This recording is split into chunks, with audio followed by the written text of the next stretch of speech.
we good on the audio live? Okay. I'm going to get us started while the rest of us are getting settled here. Welcome, everyone, to our governing board meeting for the Tucson Unified School District. Today is Tuesday, May 9th. On this day in 1926, the first flight over the North Pole was completed. And unfortunately for all the kids out there, it was too early for any onboard cameras to document certain North Pole inhabitants at that time. Today, we also observe Moscato Day and Lost Sock Memorial Day. I know these two have special meanings to some of us here on the dais tonight. And today, we celebrate the birthdays of Billy Joel, and to my fellow board members, don't ask me why, but I like you all just the way you are. All right. Thank you for all the groans. I appreciate that. Bad dad jokes are abound. Let's see here. And then tenemos servicios de interpretación disponibles. Por favor, indique con la mesa aquí si necesita servicios de interpretación. Ms. Penny, I'll turn over to you for our roll call. Here. Ms. Luna Rose, Here. Mr. Romero, Here. Ms. Shaw, Here. Dr. Ravi. Here. And unfortunately, we have some technical difficulties tonight, so we're not able to have our normal Zoom, and so we'll have to reschedule our students that we had for both the land acknowledgement statement as well as the Pledge of Allegiance, since they were both originally scheduled on Zoom. Mr. Romero has agreed to lead us in our land acknowledgement statement. I'll turn over to Mr. Romero.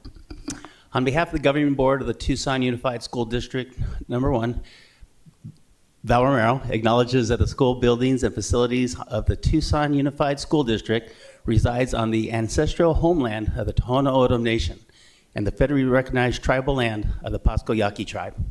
Great. Thank you, Mr. Romero. And then next we have our Pledge of Allegiance. I'll have everyone to please stand and we'll do it together. Get the flag up in a moment. We're getting the flag up? Oh, that's okay. We have the flag here. Okay. I pledge allegiance to the flag of the United States of America and to the republic for which it stands, one nation, under God, indivisible, with liberty and justice for all.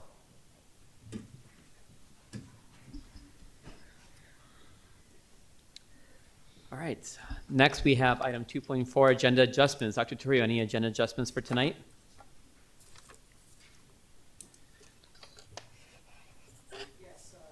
President Shaw, members of the governing board, I'd like the governing board to consider moving up item 6.8 to immediately follow the call to the audience. We do have some guests from TEP and Trico Electric Cooperative here to speak to that item, so I'd like to move that up.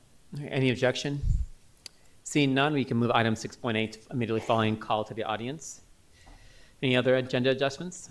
That does it for agenda adjustments. Okay, and then the microphone stays with you, Dr. Trujillo, for our superintendent's report. Yes, thank you very, very much. If we can get our superintendent's report up. Well, good evening, members of the governing board and our community and all of our employees tonight watching. Welcome to our first governing board meeting in May. A couple of great items here to report. Number 1, I want to thank the hard-working team from OMA, Opening Minds Through the Arts, all of our outstanding Opening Minds Through the Arts educators. For those of you out there in the viewing public, just a quick overview of Opening Minds Through the Arts. It is a groundbreaking program born here in the Tucson Unified School District that marries the teaching of literacy, arts, science to the performance and visual arts, where kids learn mathematical concepts and science concepts and about history and the tenets of grammar and reading and writing through music, through painting, through art, and they put them together through incredible performances. And they always have a culminating showcase of talent every year in May, and we had the Opening Minds Through the Arts showcase this Saturday out at Palo Verde High School. I want to thank all of the outstanding OMA teachers. I want to thank the incredible show of support from all of the parents that came out. Over 800 parents packed the auditorium to see their children and young people perform under the direction, obviously, of our leadership, Dr. Joan Ashcraft. What was absolutely wonderful performance on Saturday. And I want to thank our governing board president, Dr. Shaw, for coming out with his kids and celebrating the achievements of the OMA community. So I look forward to next year and certainly enjoyed my picture with all of our wonderful OMA performers. I also want to thank the Mexican American Student Services Department for the Mexican American Student Services recognition this Saturday at the University of Arizona. It was an absolute incredible celebration of excellence in student achievement and advocacy. And I want to thank our guest speaker, Congressman Raul Grijalva, and County Supervisor and former Governing Board member Adelita Grijalva served as our keynote speakers. And I want to thank all of our district personnel, our regional assistant superintendents, our assistant superintendent for EDI, for just an incredible show of support from the staff. And from the governing board, we had Mrs. Luna Rose showing up to support the incredible achievement of our students as well. And lastly, in tonight's brief, but of course incredibly important item here in the superintendent's report, we want to say thank you and celebrate the achievements of two amazing leaders here in the Tucson Unified School District that will be stepping away from their duties as the respective presidents of the Tucson Education Association and from AFSCME, the American Federation for School, County, and Municipal Employees. I want to take an opportunity to recognize President Margaret Cheney and President Cindy Graybill for their incredible contributions to leadership here in the Tucson Unified School District. And I want to speak to the legacy that their respective presidencies are going to leave behind. A lasting impact on thousands and thousands of employees that their two associations serve with pride.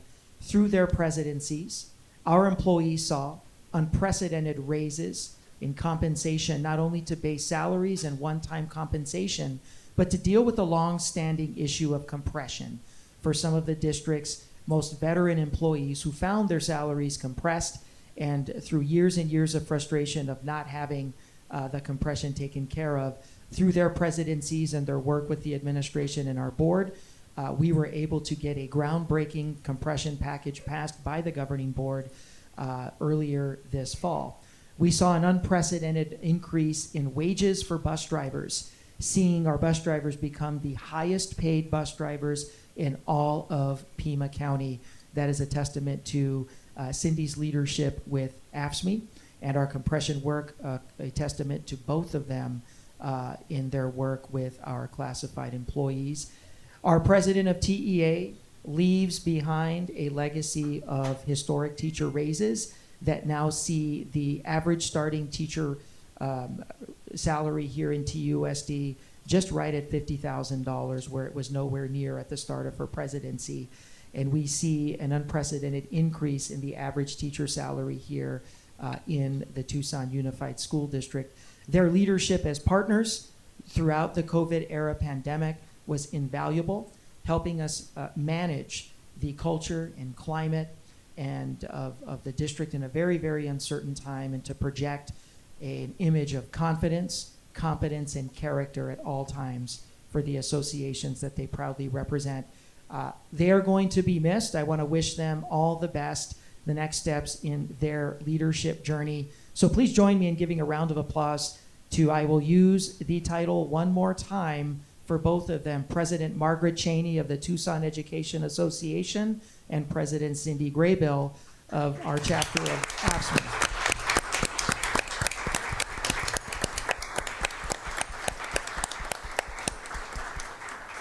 With that, President Shaw, members of the governing board, that concludes the superintendent's report.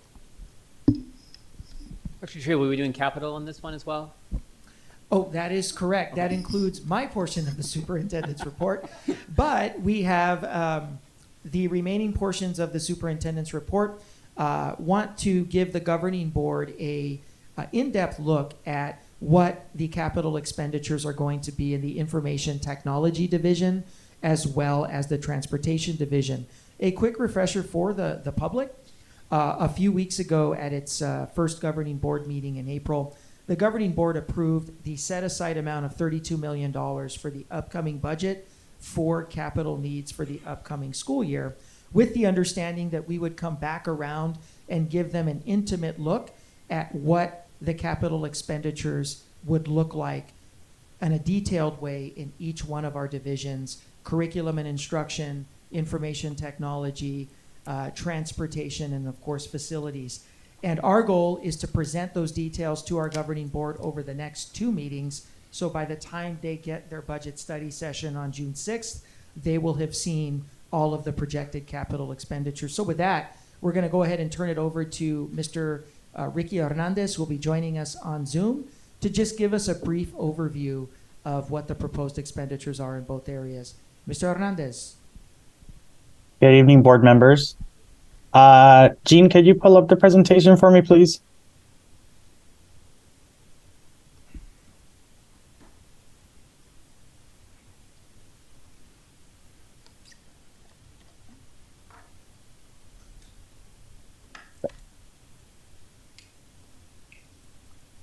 Okay, as Dr. Trujillo mentioned, we want to give the opportunity for the board and the community to see just an overview of the various capital initiatives that we're requesting be approved in the upcoming fiscal year 24 budget. This brief presentation is going to look at specifically technology services and our transportation department. Next slide. So just as a recap for fiscal year 24, we presented this back in the month of April. For technology services, we've got approximately $308,000 in various requests that we're looking for approval in the upcoming budget proposal that'll come in the month of June. In addition, transportation is requesting $531,000 in additional funds for fiscal year 24 as part of their budget for a variety of requests. Next slide. So kicking off with transportation, we've got various bus leases. So you may recall that back in the summer of this fiscal year, last year, the governing board approved 17 school buses be leased over 6 years at a total cost of $3.5 million. Within that request, there are 3 72 passenger buses. These are big buses. And 14 special needs passenger buses for our school district. We traded in 19 school transportation vehicles that were anywhere between 10 and 20 years old. We definitely run our yellow fleet pretty ragged. Just some additional information regarding this: the net purchase price after the trade-in value was just over $3.4 million. The Baystone government finance provided the financing at an interest rate of just over 4.3%. Our annual lease payment is $635,582. And it's got a 6-year term. Our first payment was actually issued August 1st of this past calendar year. So this is actually already incorporated into the budget that we will provide to you for transportation services for next fiscal year and the following 5 subsequent fiscal years as we make these payments in the month of August. Next slide. The next request is for white fleet leases. These are just think of our passenger vehicles, essentially everything outside of the yellow fleet, in 2 big areas: school safety and facilities management. The current status in school safety, if we've got 27 vehicles, 14 of which are over a decade old, we're currently replacing 9 of them. There is a lease that is coming that we currently have in place for just under $392,000. This is a 5-year lease at $78,000 a month. We currently allocated $32,564 that we used existing transportation funds. So this was not a budget increase in the current fiscal year. We started its payment back in the month of February. However, going into fiscal year 24, because the actual monthly lease is $78,000, we will need an additional $40,000 going into the new fiscal year in order to per month in order to actually fund these school safety fleet leases. Now, on the facilities management side, obviously we've got a much larger fleet. We've got 194 vehicles that are over 10 years old. 120 of them are from 2003 and before. We're currently replacing 20 vehicles at a cost of just under $1.1 million, or about $219,000 a month. We are going to come back to you later in the summer for an approval to request using a cooperative contract in order to proceed with with the leases through Enterprise. Enterprise Rent-A-Car, essentially, as most people know it, actually does fleet management for major institutions across the country, and they will actually be partnering with us in order to provide white fleet leases for both school safety and facilities management. Next slide. So just a quick, an illustration. Our mechanic here, John, was born in 1993. The vehicle that you see right next to him also came off the line in Detroit in 1993. We run these vehicles about 1 million miles in the last fiscal year, 192,000 miles on average in school safety, about 500,000 in facilities. Like I said, the average age of the fleet is about 13 years old. 120 of our vehicles are older than 20 years. There are some potential safety issues that we need to take into consideration, particularly in our white fleet. 50 of our vehicles in operation don't have airbags because at the time that these vehicles were manufactured, they weren't required to be installed. 200 of our vehicles don't have any stability control, backup cameras, tire pressure monitors, side curtain airbags, things that we essentially take for granted now when you buy a vehicle. The amazing guys down in transportation performed over 1,700 maintenance and repairs of all kinds. And this isn't the only picture I received. I just figured that this is one that would definitely call out the need for replacing and upgrading the white fleet down in facilities. But there are multitudes of repairs and maintenance work that's done by our transportation folks on a daily basis. Next slide. So the benefits of having a white fleet lease. So our existing fleet on average has an 8 mile per gallon average. We spend over $783,000 annually on unleaded fuel. On average, you spend about $160 for maintenance per vehicle. We spend over $500,000 annually on maintenance. Currently, our life cycle, so how often do we turn these over? We run these ragged, 26.4 years on average, 13 and a half years for school safety. By leasing our white fleet, we are going to substantially increase our miles per gallon between 20 and 25. So we're going to triple our ability to run more fuel efficient vehicles, saving over $250,000 in fuel costs. Maintenance is going to be a shared expense with Enterprise Fleet Management, about $34 on average cost per vehicle. So we're going to save about $323,000. And the life cycle is going to be just over 3 years on average, 2 years for school safety, since these guys are essentially running them all the time at all hours of the day. Now, the biggest benefit is that we're going to create budget predictability, we're going to build efficiency, and the equity that's actually in these leased white fleet vehicles is going to help to offset future replacements as we need to turn these over as part of the lease program. Next slide. So in technology services, we've got various capital initiatives. We've started the implementation of various cloud upgrades, the migration of TUSD's hosting locally at on-prem or on-premise servers to a vendor-hosted environment. Time Clock Plus, which is the system that our employees use to clock in and clock out from their jobs. This is going to require a $76,000 budget increase to transition our entire system from an on-site server to the cloud to a cloud-based server. Tyler Technologies, which hosts our Visions ERP, this is our entire finance, payroll, and HR system, will require a $14,000 budget increase to also transition everything from an on-site, on-prem server to a cloud-based server. Now, there are various other systems, engineering and cloud computing systems that are way beyond my technical expertise, and I know if you have specific questions about what these do, but you can ask, I believe Mr. Hamadi is there today. But there are various items related to systems engineering, cloud computing related to a lot of upgrades after our cyber attack that we will need to invest in. Cloud backup and recovery, a $55,000 budget increase. Cloud computing and Microsoft Azure environment of $90,000 increase.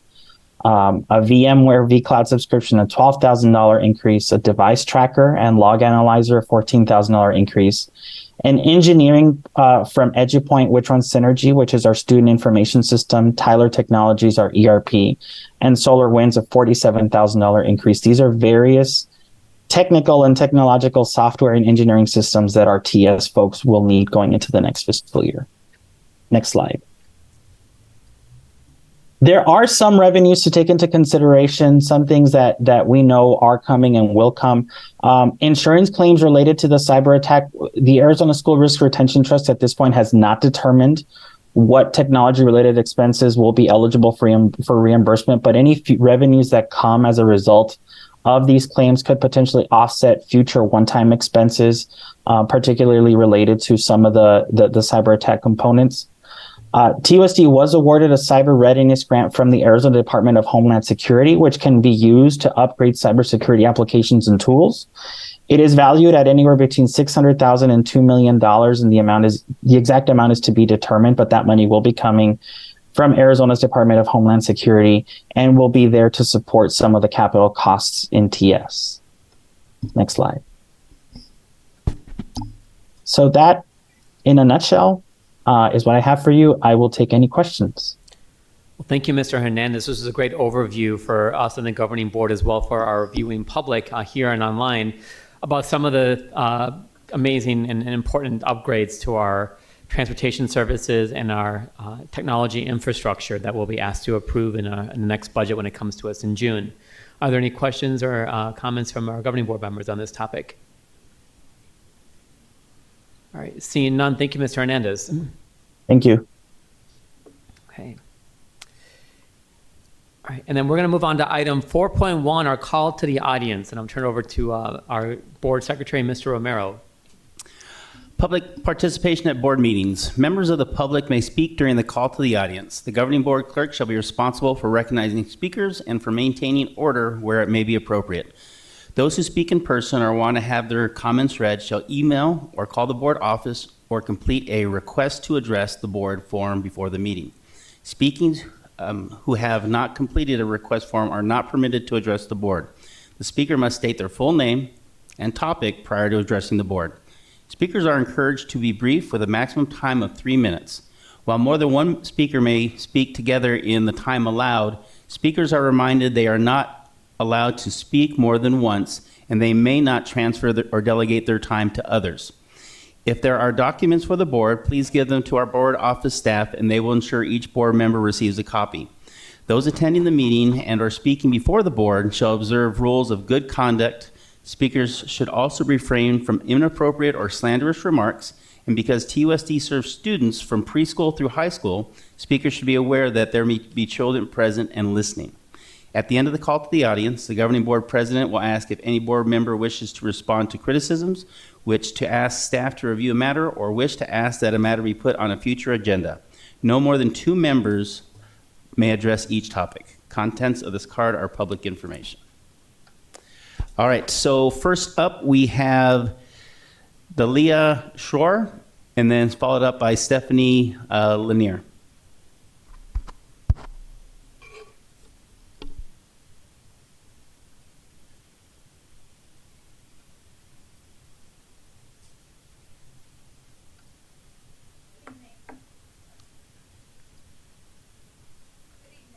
Someone's coming.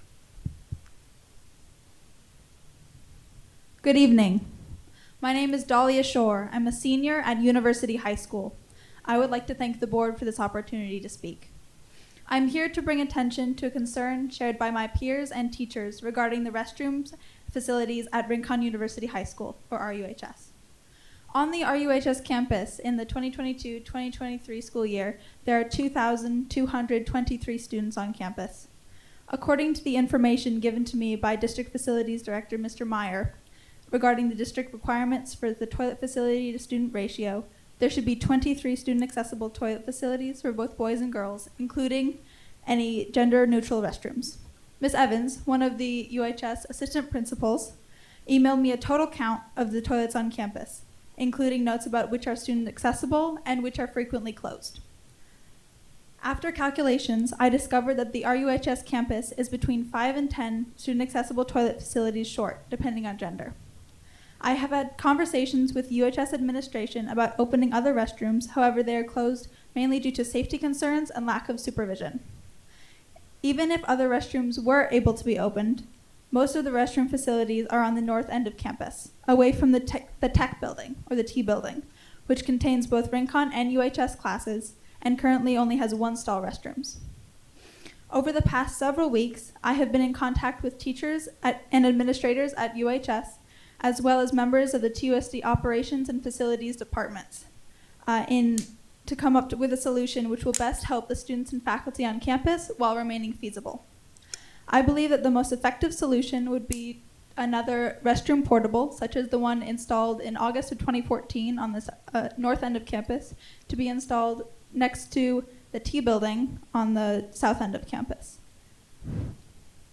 There is a outdoor storage area, which I believe would be the most effective use of space. I spoke with Mr. Rangel, the UHS principal, and Ms. Gutierrez, a UHS vice principal, regarding the use of space, to which they agreed with my need-based assessment for potential placement. The location next to the T building would not only increase the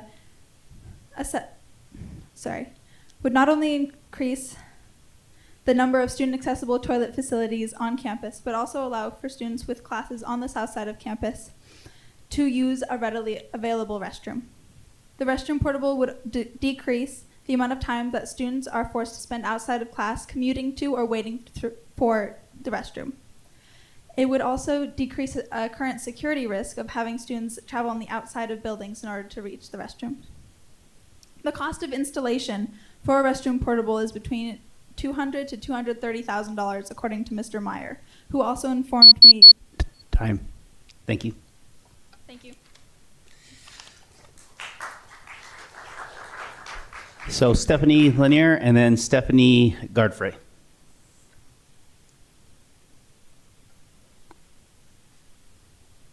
Stephanie Lanier.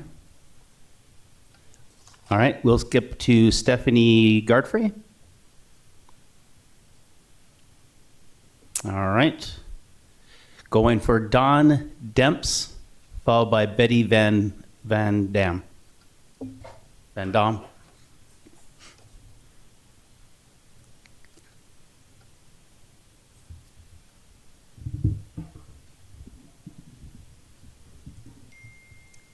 Good evening, members of the board. My name is Dr. Dawn Demps. I'm an assistant professor of educational leadership and policy at the University of Arizona.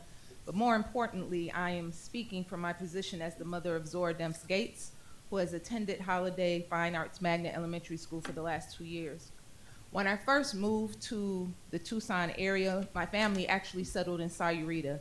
As I was investigating schools, I had accumulated a list of suggested elementary schools, including everything from Vail to Catalina Foothills. The first school I went to visit was Holiday, and I didn't check out any other schools. Because of the warm welcome that I received there and the spirit and energy that I got from Dr. Strozier, I knew this was the proper place for my daughter to be.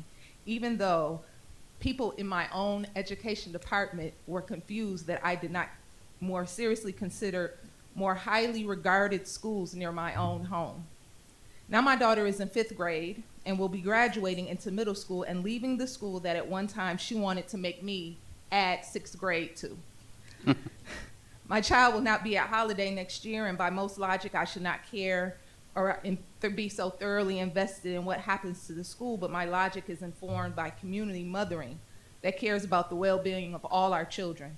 Holiday serves a community that is most often marginalized and thrown aside. It is considered an undesirable school by some potential school leaders just based off the racial and economic composition of the families that make up the school. But Holiday is not just made up of suffering, want, and trauma. It is a community rich with beauty, creativity, genius, community wealth, and fortitude. It is a school community led by a principal that has invested diligently to ensure her students feel loved, supported, and know that they too deserve all of the beautiful things. Therefore, what should be considered would make it a truly viable candidate to launch Holiday into the future from the foundation lovingly and intentionally laid before us by current school leadership. At this point, unfortunately, due to the confusion and dissatisfaction with the principal process to date, Holiday is on the verge of hemorrhaging staff and students. But this bleeding can be stopped by providing a transparent and inclusive process to the search for the principal moving forward. This should not be a stretch, as according to the district's mission statement, it is committed to being in partnership with parents and the greater community. In the meantime, we do request that Dr. Teresia Albritton, currently Holiday School Counselor, be selected to serve as interim principal while a new and community-minded search is underway in the midst of the everyday stresses that our families deal with. We are still settling down from the tumult that was COVID. Therefore, providing some semblance of continuity and familiarity during this transition for our children and families is in the best interest of this community. Thank you very much. Thank you.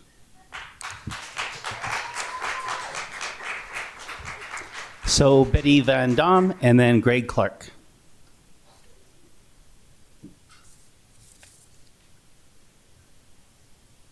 I have a petition. Did everybody get a copy? She'll get it. Okay. She'll get it to us. Thanks. Go ahead. Okay. Bloom Elementary School is on the corner of Pima and Sarnoff Place, or Sarnoff Drive. And the parents picking up kids after school are lining up in the street, and they're blocking traffic. You have to cross the double yellow line to go around them, and you have to be very cautious that kids are not running between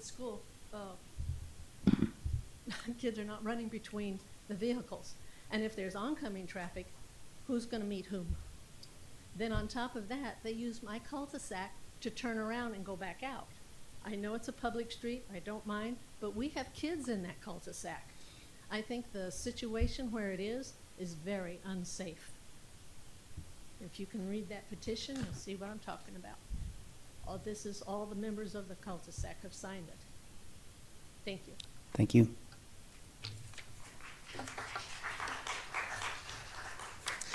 Greg Clark, followed by Ken Richings.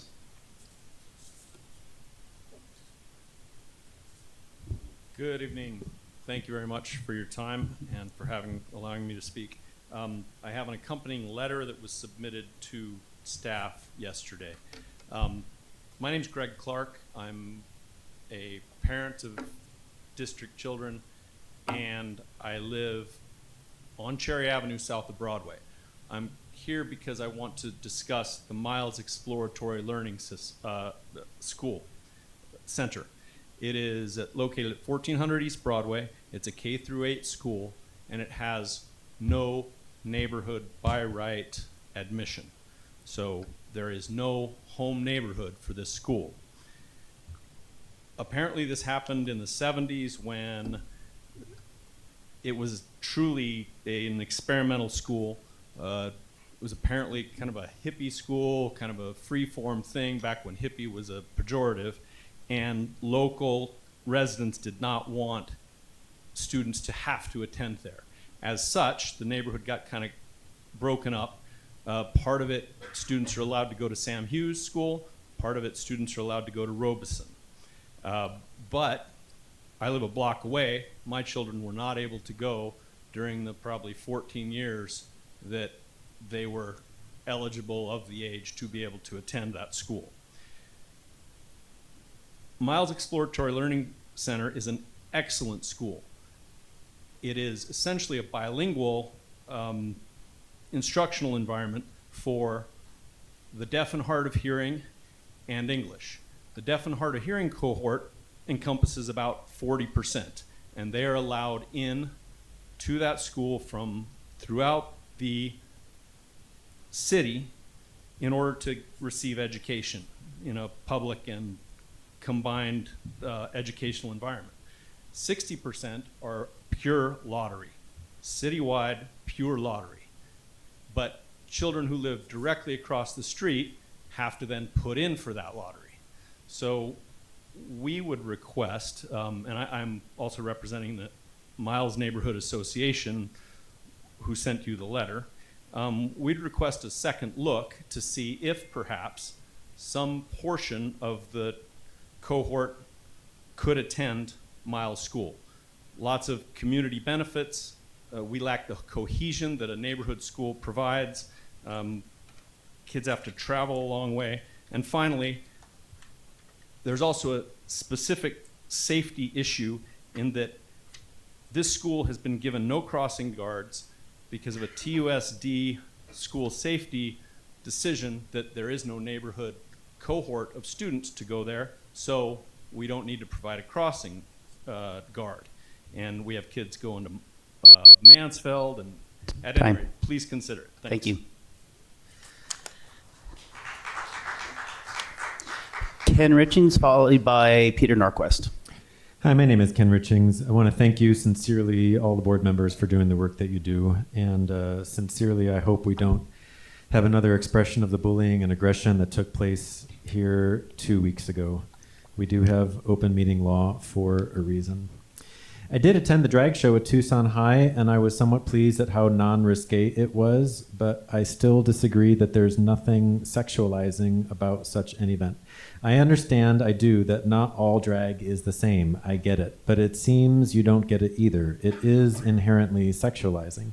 And there was behavior mimicking that of tipping strippers in the presence of dozens of very young children. I like strippers, and pretending to pay for one can be fun, but such behavior was inherently sexualizing towards minors on school property. I would like to request, with full respect from anyone on the board, to reply to any of these 4 following criticisms. Number 1, a speaker at the last meeting said that Christian churches are using school property. What is that, please? And second, who paid for the security staff and the Tucson police that was at the drag show? Was it tax dollars? Was it Q-Space? Was it other? And number 3, who made the policy for the drag show security? Who decided and why that Bibles and crucifixes are dangerous? I'm not a believer, but I don't fear any book. I heard that a small number of adults were planning to attend the show, sit quietly in their seats, and read their Bibles and pray silently in this public event on public property. Bibles and crucifixes were not allowed. Who decided this, please, and why? And number 4, and finally, if Bibles and crucifixes are signs of danger, what is the opinion of the board regarding the presence here 2 weeks ago of Zobala Brazil Vinick in the presence of dozens of minors, video evidence of which is on social media? According to multiple news reports, Vinick was a teacher or counselor at Tucson High who, along with April Hamilton, sponsored last year's drag show. Vinick was arrested days before that show on accusations of having sex with a 15-year-old student of theirs at Tucson High. Vinick resigned from TUSD 1 day after TUSD was informed by the police, but several days before the actual arrest. Has this person been cleared of having sex with a minor student at TUSD? I am a very strong supporter of innocent until proven guilty. I am, but I don't know how this applies in a situation like this with minor children who we all want to protect. What is the morally right thing to do? What's the safe thing to do? If Bibles are dangerous, then what about potential statutory rapists? Can anyone on the board please reply to any or all of these 4 criticisms? Thank you. Peter Norquist, followed by Pendleton Spicer.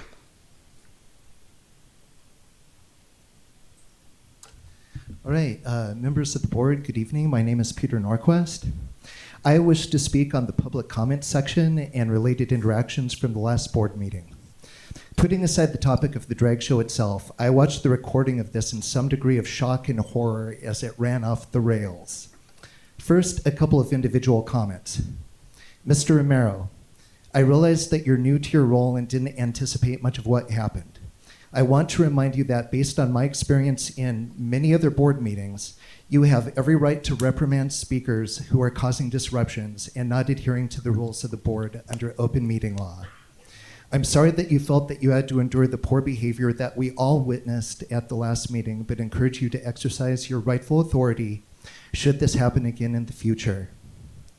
Ms. Ekstrom, as someone who has been seated on board since you were 18, I would expect that you would know that the behavior which occurred during Magdalena Escobedo's public comment was contrary to open meeting law, as stated explicitly by Dr. Ross during her comment.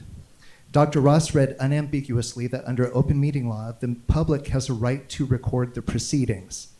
Not only did you flagrantly encourage a violation of this, but also encourage the disruptive behavior of the audience members who formed a human wall to prevent such recording. This is something that would have never been tolerated at other meetings which I've attended, and I'm very disappointed that you, despite your experience, chose to bully the clerk of the board into breaking open meeting law and encouraged members of the audience to act as bullies themselves. I feel that this set a very poor and unprofessional example, and I hope and expect not to see this repeated in the future. To the board in general, I want to ask you if you truly feel that what you were doing was helping the students who showed up to speak. I have been in situations in which marginalized people, sometimes with great courage, have chosen to step forward and speak up for their rights. This was not that. Several members of the audience acted extremely poorly throughout the call to the public. They continuously interrupted speakers by talking, shouting, and booing them if they disagreed with what they had to say. They were not speaking to an overtly hostile audience. More than one of you praised them for coming and participating.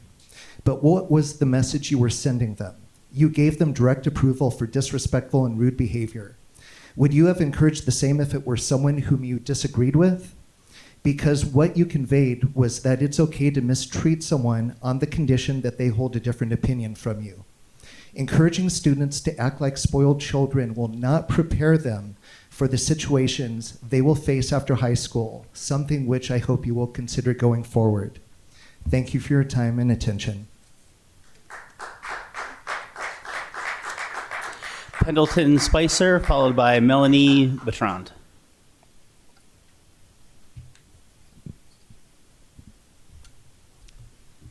Good evening. My name is Pendleton Spicer, and I've been living in Tucson longer than most of you have been alive. I'm going to talk about law and order and violence. Thank you. You on the school board say you have the best interests of our children in mind. Your actions speak otherwise. The last meeting 2 weeks ago was a horrible display. You demonstrated to the children that it's okay to shout over other people who disagree with you.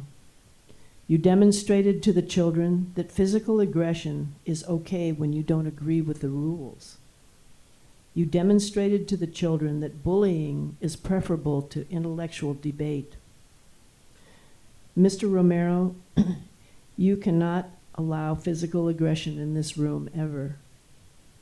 Even after your legal counsel told you, and told everyone, that you had the lawful obligation to enforce order in this room, an angry mob ended up getting away with violence. And that's what happened here. Violence in a room of civil engagement.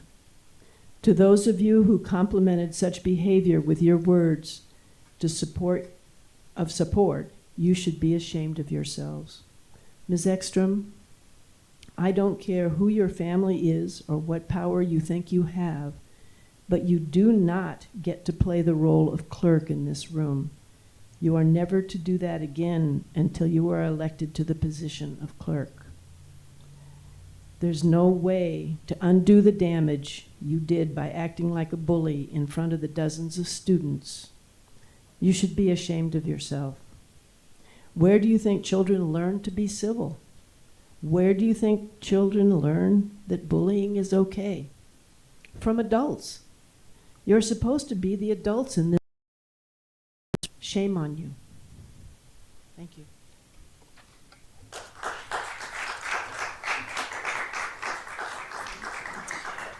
Melanie Bertrand, and then Tara Radliff. Thank you. Good evening, Dr. Trujillo, and good evening, members of the board.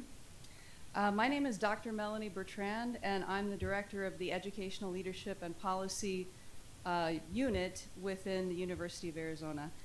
Today, though, I'm speaking on behalf of just myself as a community member who lives within TUSD. I'm here to speak about the Holiday Fine Arts Elementary principal search. I've had the pleasure of visiting that school a couple times, and as you all know, it's an incredible place. Dr. Tanya Strozier has made it into an oasis, a true oasis of learning and culturally relevant pedagogy and instruction, and it really shows in various metrics, and also the community support and love that the school garners. So I'm definitely not surprised that the district decided to promote Dr. Strozier because she's a true gift and a treasure. She's, of course, irreplaceable. But even though she's irreplaceable, I would urge the district to take all the necessary actions to make sure to find a strong replacement who can really continue Dr. Strozier's culturally relevant and arts initiatives, which have had such an impact on the school and the students at the school and the community. And in that search, I would urge you all to make sure that the community, the parents, and actually even the students have a say in who becomes the principal of the school. Have a choice in that, have a voice. Thank you so much for your attention, and I'm glad to be able to speak to you this evening.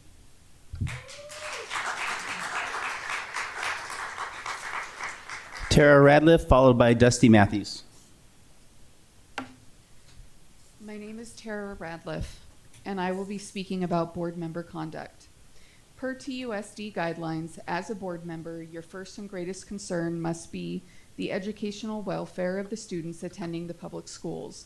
By educational, I can only conclude that means reading, writing, math, history, etc. I have witnessed a reoccurring theme of board members injecting into the curriculum, normalizing and making statements in support of ideologies such as CRT, SEL, pronouns, transgenderism, etc., that will only confuse children and their gender and identity, sexuality, and their race during a time when they are impressionable and malleable. Your job is to prepare children to lead a productive life in society, not confuse, indoctrinate, and groom them. Children should be allowed to be children. They do not have the capacity to make life-altering decisions. They are not mature enough, do not have the life experience, and are psychologically and sociologically immature. That is what parents and guardians are for, to guide them. If anything, you should be teaching love, respect, and acceptance. No one is born hating another person because of the color of his skin or his background or his religion. People must learn to hate, and if they can learn to hate, they can be taught to love, for love comes naturally to the human heart than its opposite. Nelson Mandela.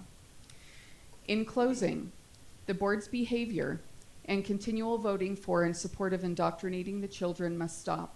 I call on every parent and guardian of TUSD children to pull your children out of the school system now before irreparable harm is done. The governing board of TUSD will not get the message until they feel it financially. We need a mass exodus from the schools. There are many alternatives and resources available. I know this will not be easy.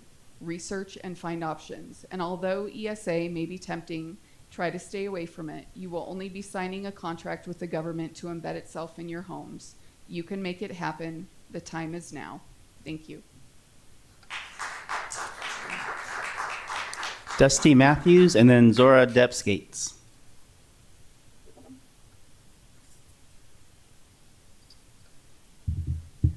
Hello, my name is Dusty Matthews. I have a second grader that has been attending Holiday Elementary for 2 years. My daughter was adopted out of foster care. She came to me and the school with a very unique social, emotional, and academic challenges due to her history.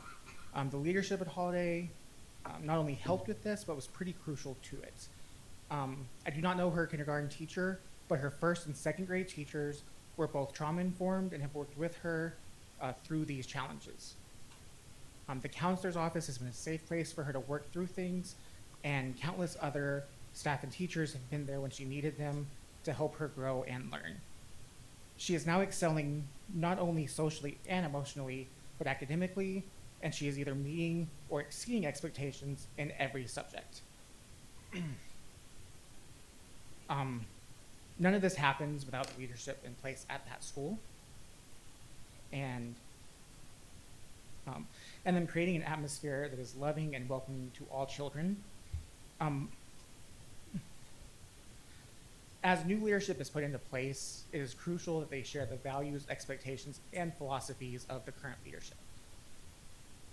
Any interim leadership should be either currently employed at Holiday and understand what helps the school work so well for our children, the parents, and the current staff. Also, the current staff and the parents need to have a say in the hiring process, even if that is not traditionally how it is done, as our kids are the ones most affected by these changes. Not respecting this will not only hurt the teachers and the staff's ability to continue their amazing work, but will also have a harmful effect on the children attending the school. Thank you.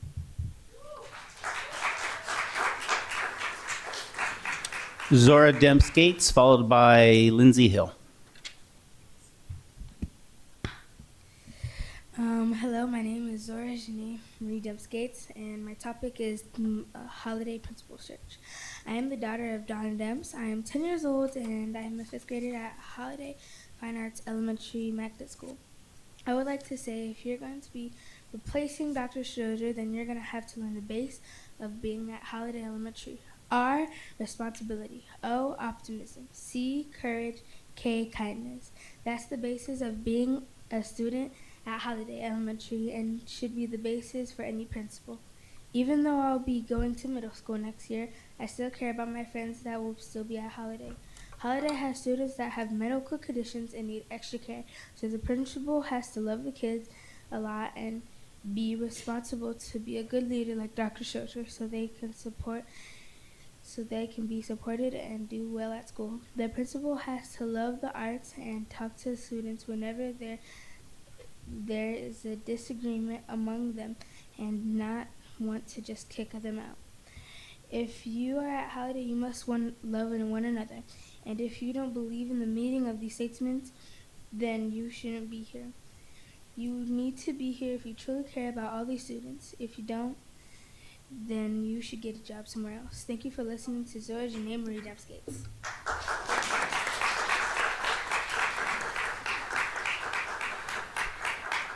Lindsay Hill and Dara Norman. Hi, my name is Lindsay Hill. I'm a parent and a local homeowner.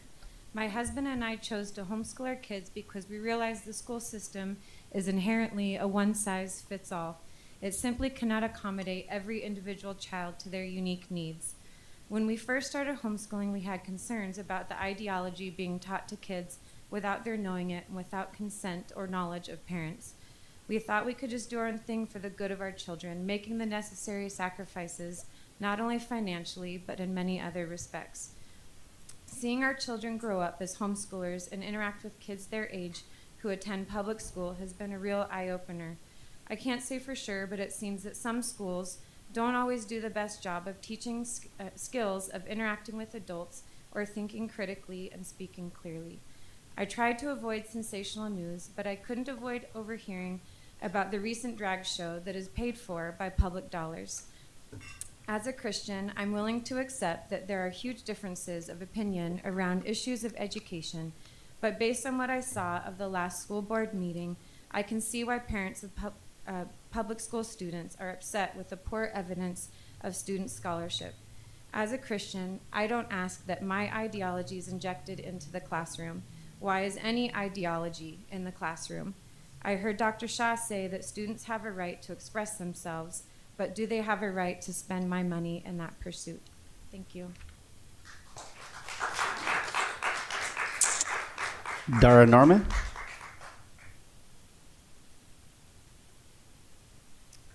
Hello, thank you. My name is Dara Norman, and I am a proud parent, TUSD parent, of a middle schooler and a graduating senior.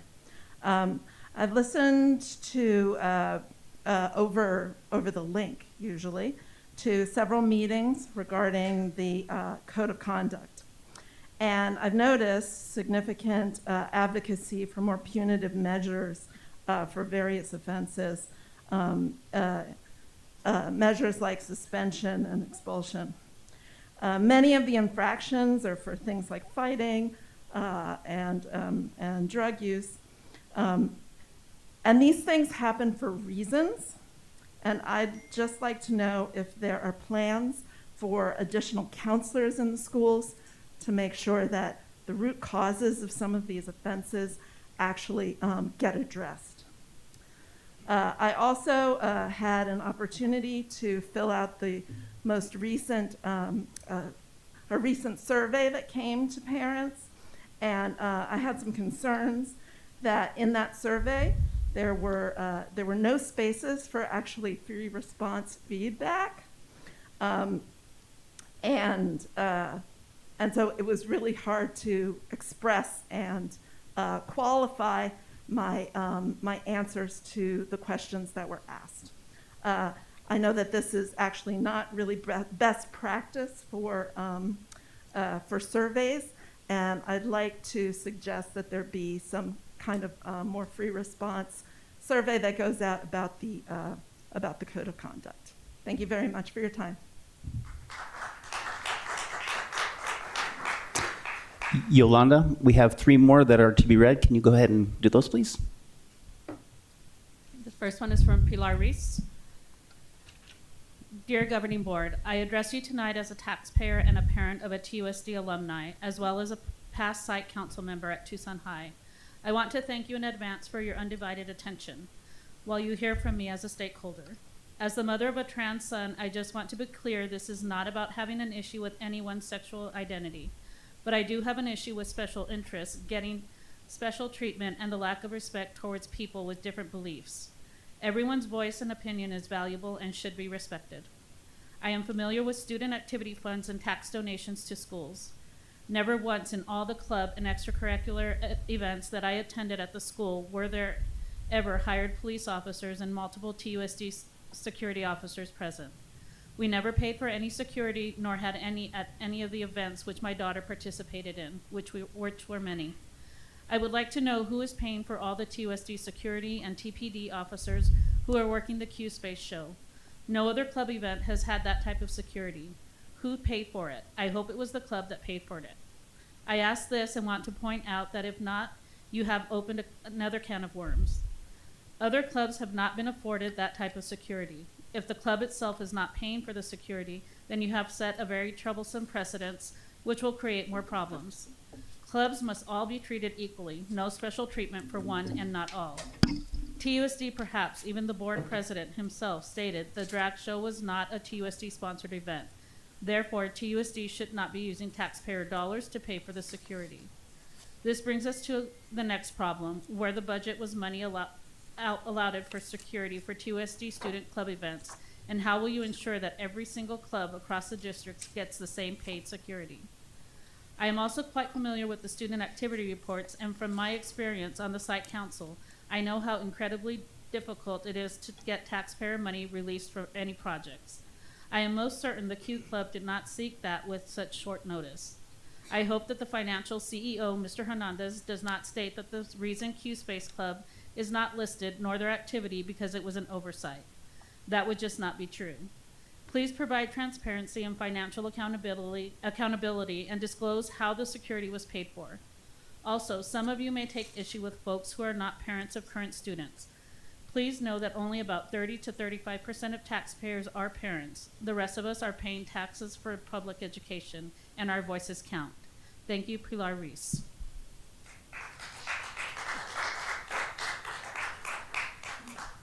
Board, the next speaker, Dawn Stevenson, we never received her comment, so I'll go to the last one.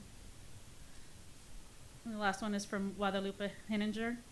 My name is Guadalupe Henninger, and I would like to comment on the revision of the Code of Conduct. The decisions made by our elected officials and appointed officials have an impact on our students' mental health. In order to fix the problems, we need to address the root causes. We need to invest on education, clean air, clean water, nutrition. Polluted air and water and lack of nutrition affects their minds and body. The lies, hate, and division spread by some elected officials and interest groups throughout the weaponization of social media have created an unprecedented mental health crisis.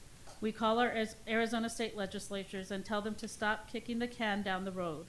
Our governor is ready to do the work for the people. The legislators need to get on board. In the United States of America, government gets the power from the people. We have a government of the people, by the people, and for the people. Our founding fathers created checks and balances, separation of powers, and due process, and no one is above the law.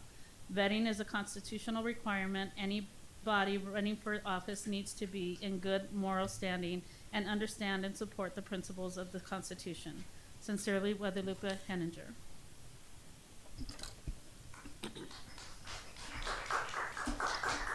This concludes the call to the audience. Great, thank you, Mr. Romero. This is an opportunity for the governing board, if anyone wishes to respond to criticism, wish to ask staff to review a matter, or wish to ask that a matter be put on a future agenda. Mr. Romero, then Ms. Luna Rose. So first of all, I want to say I appreciate some people that are holding me accountable as the board clerk. I greatly appreciate that. I hold myself, I expect better of myself as well. You know, to say that I made a rookie mistake, you know, is an excuse. I've got the policies here. I know after the incident, I reached out to council to make sure I freshened up with these things. So I know what some of the things I can and cannot do.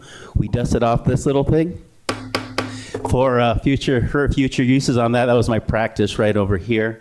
And then maybe looking at some of these guidelines to board member conduct. Again, I appreciate you guys bringing those things out. You know, some of the things, persons attending board meetings will not be allowed to interfere with the peaceful and lawful conduct of the meeting. I did not do that. Members of the public shall be seated in chairs provided and will not be permitted to stand or sit in aisles or pass through areas. There's a lot of things that I did not do during that meeting.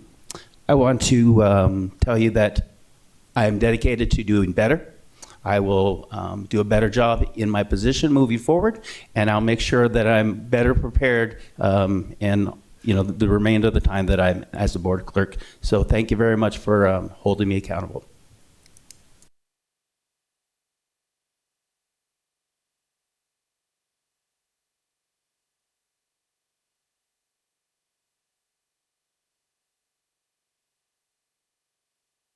You want to come up, if you don't mind? I really appreciate you coming, and I know that there was a couple of comments about whether or not encouraging students. This is your school district, and we are your school board. And I want you and your peers to come to our meetings because you're the ones who are in the schools every day. These people here who have no connection to our schools, yes, they're taxpayers. I'm a taxpayer, but you're the one you're the boots in the ground. Your teachers are the boots in the ground. Your peers are the boots in the ground. So I really appreciate your coming. But I did want to talk about the restroom situation at UHS Rincon. So my daughter's a freshman at Rincon, and she has talked to me about the restrooms and the lack of, when she's in the North Gym, having to run somewhere else to go use the restroom. And this is something that has been going on all year long. I know some of the students will go up to the nurse's office because it'll be open. Yes. Right? Yes, Correct? yeah. Okay. And I know that, you know, we as a board, we make these decisions, these policy decisions and budget decisions. So Dr. Trujillo, can we put on an agenda, perhaps looking into what that would look like at Rincon? And I know there's probably other high schools that are probably now raising their hands going, okay, what about us as well? So I'm wondering where we are, because I know we had a discussion last year with some of those and that we were going to be doing some improvements at the Rincon campus. I will say, again, thank you to our wonderful student leader. We don't see enough student advocacy, so it's always awesome when we see our students come to the board meeting. The good news, bad news is the governing board, just to refresh the public's memory, the governing board did take action. They allocated $5 million for a comprehensive bathroom renovation project that's going to essentially comprehensively remodel all the bathrooms over at UHS and RHS. The bad news is it doesn't add new bathrooms. So it will take care of some of the really tough conditions of the existing bathrooms, but the next challenge will be adding bathrooms. What we can do is we can work with the administration, not just at our UHS, but a common issue at all of our high schools is the closure of available bathrooms due to a variety of reasons, disrepair, safety issues. And then also we have some staffing challenges with regard to not having enough monitors to be able to staff areas of the campus that would have bathrooms open. So it's a sort of multifaceted problem that I think would benefit Mrs. Luna Rose from a public item here for the governing board to look at all sides of the bathroom issue. Okay, thank you. And I just want to say again, congratulations on graduation and thinking ahead for your peers because you're moving on and you could really not have to worry about the restroom issue, but I appreciate your leadership. Thank you so much. Thank you.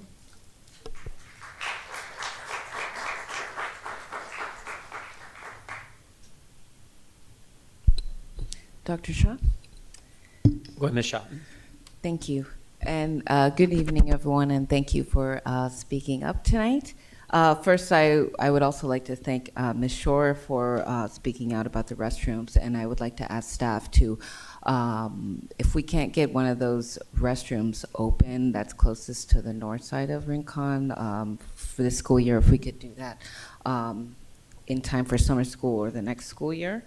Let's see. Next, I want to thank everyone who came to speak out about the issue at Holiday, especially Ms. Zora. Thank you so much. You did great. And I would like to ask staff to review the suggestions by the audience to look for an interim internally at the Holiday campus, please. And let's try to make the hiring process as open as possible, like not just Zooms, public meetings, also in person. Let's see. In regards to the matter spoken by Mr. Greg Clark with Miles K8, yeah, that's news to me about the neighborhood boundary. If we could look into establishing a boundary that includes the neighborhood closest to Miles for that school for upcoming school years. Let's see. Well, you know, there's a lot of talk about what happened at our last board meeting, and you know, though I am not clerk this time around, I do think things got out of hand, and you know, I don't know what my role really is as a board member that's not clerk and like keeping the peace and everything, but I'll certainly speak to council about like what I can do if it happens another time. All the questions posed by Mr. Richings, I tried to write them all down quickly, but I don't think I got all of them, though the board, you know, we didn't handle any of the security plans, you know, that came to us kind of the day of. So I don't have any answers to those questions, but I will certainly ask Superintendent to provide us with that. And if Ms. Finnick was here on that day, I would like us to review that and see what we can do, because that I didn't realize she was here. Yeah, that was very inappropriate if she was here. So thank you for bringing that to our attention. Let's see. Sorry, my notes are all over the place. Miss Norman, I believe, you had some suggestions about the code of conduct, and if we have plans to hire more counselors. We're always trying to hire more counselors. We just have a lot of vacancies, and there's other issues regarding that, but certainly that is an issue that we're trying to do. And I believe I have the same criticisms about the survey that went out, that there was no like spot to you know, leave your comment.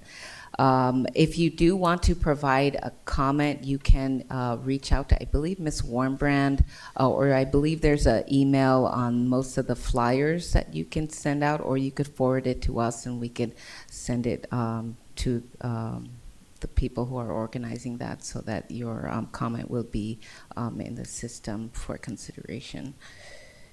And that's all for now. Thank you. Thank you, Ms. Shonels, to add that that email address is TUSD codeofconduct@TUSD1.org. So if you have any comments or any feedback about the code of conduct, that's TUSD codeofconduct@TUSD1.org. All right, thank you very much, governing board members. Thank you, everyone who spoke at the call to the audience tonight. Let me get back here. All right, we're going to continue on our agenda. We're going to be moving to our agenda adjusted item. Item 6.8, approval to increase utilities expenditure for Southwest Gas, Trico Electric Corporation, and Tucson Electric Power for the remainder of the fiscal year 22-23 school year. Yes, President Shaw, members of the governing board. Kicking this item off, it's pretty self-explanatory. We're here again, unfortunately, talking about a district utility cost increase. But there are a lot of factors that have gone into this request tonight, Here to kick us off is our Chief Operations Officer, Mr. Blaine Young. And then I'd like to refer to her as our Chief Energy Efficiency Officer, Tina Cook, who does a really, really great job in that role, who will also be pitching in with tonight's presentation. And I also want to thank our guests that are joining us from TEP and also from Trico Energy Cooperative. This is the first time that we've had utilities officials actually come and address the governing board and the public. And I really do want to commend you for doing that. I really think that's great. So, Mr. Young, you want to take it away? Thank you, Dr. Trujillo, and good evening, Board President, members of the board. As Dr. Trujillo said, we are here with the board again this year to make an ask yet again for increased utility costs. We have in this presentation that's before you some details of what are the drivers for the, particularly in our electric usage across the district. There are multiple factors, as Dr. Trujillo said, that play into why our electric consumption is at the level it is and why it is costing what it's costing. You also note that we're asking for an increase for Southwest Gas as well. They did not have a representative here tonight to be able to address the increase in their costs. They did provide a statement that Ms. Tina Cook will be sharing with the board as she walks you through some details. I know for two of our board members, you were not here last year when we had to make these requests. So we are taking a little extra time in this presentation just to familiarize you with not only the scale of these utilities across our district, but also how the as rate cases, how they're actually billed. So with that, I'm going to ask Tina Cook to come to the podium, and we will get into the presentation. Tina. Thank you, Mr. Young. Good evening, Governing Board President, members of the board, superintendent, and district staff. Next slide, please. So I'm here today to talk about the utilities for this year. On the agenda, we're going to talk a little bit about the utility bill components and what's on there. We're going to talk a little bit about the rates, the impacts that's driving these increases. We're going to talk about some energy saving projects, and then we're going to talk about the utility expenditures for this year, and then open it up to Q&A. Next slide. So utility bills. You know, there's many items on the utility bill. They comprise of, they're comprised of tariffs, surcharges, and taxes. The tariffs are really what defines the bill. They're the rates, they're the structure of the bill. They talk about the delivery charges as far as what we're being charged. But then we have surcharges, and these are extra expenses that are tacked on, that's above and beyond with what's being paid on the open market, such as the purchase power and fuel adjuster for Tucson Electric Power. All of the utility providers from TEP to Trico to Southwest Gas have this. And then we have taxes that are on the bill. Those can be state, local, county. We also have some taxes from the Arizona Corporation Commission, also some from RUCO, which is a residential utility component or office. And we pay taxes, and they actually are sticking up for the residents of the community when it comes to rate increases. Next slide. So on this slide, I did some sampling of some of the rates from both TEP, Trico, and Southwest Gas. But instead of me talking about these rates, I would like to go ahead and turn it over to some of the utility providers to get their input on it. So first I'm going to ask Tucson Electric Power to step up. From Tucson Electric Power, we have Ryan Anderson, and he is the manager of business development. We also have Araceli Luciero, and she is the senior key account manager from business development as well. Ryan? Superintendent Trujillo, members of the board, here to answer any questions you have. Do we have any questions?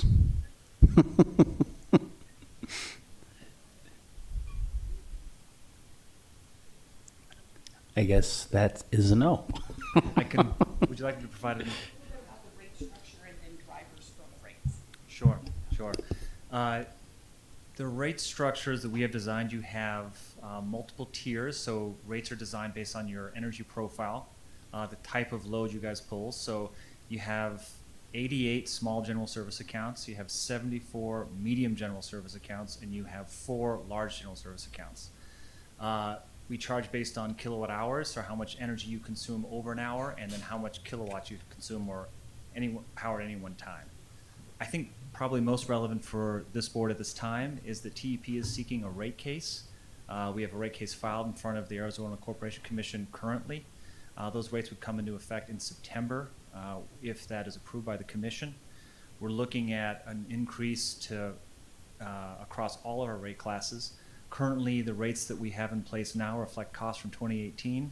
We've invested $1.8 billion since 2018 into the infrastructure that serves the community and are trying to reflect those costs in our rates. So that we will be happy to come back and update when we find out how the commission rules on that, but that is pending. The other item that Tina mentioned was the PFAC, which is the Purchase Power Fuel Adjustment Clause. That's a direct pass-through. It's it's the cost we pay or TEP pays to purchase commodities on the open market. So we have that pending before the Arizona Corporation Commission on May 11th. When those rates are determined, we'll reach out to Tina Cook and to Mr. Young and let you know what those impacts will be. But we are always available to come brief you on energy costs. I do want to just commend Tina Cook and Blaine Young for their efforts to harvest as much energy efficiency rebates. The school district is very active in claiming those rebates, so just want to acknowledge that. Dr. Shaw? Dr. Shaw, I have a question. Go ahead. Okay, thank you. Now I know that, it is what it is, and I hate that term. But maybe this is more of a question for Mr. Young. How has the district, or has anybody from the district gone to the Arizona Corporation Commission to talk about these rate cases and Right. have this gone up year after year? Yeah, so our CFO, Ricky Hernandez, and I just had this conversation, and we want to do that very thing. So as of today, we have not been. I don't know, Tina, if you know if we've done so in the past. We have done so. We have gone to rate cases in the past. We have spoken up in the past. For this particular one, we did not. Looking at the deadline for the Arizona Corporation Commission as far as when the public can go and speak, the last date that we had talked about right after our meeting was March 31st. We missed it by 2 days, unfortunately. So that's certainly something that we need to do and will do. Okay.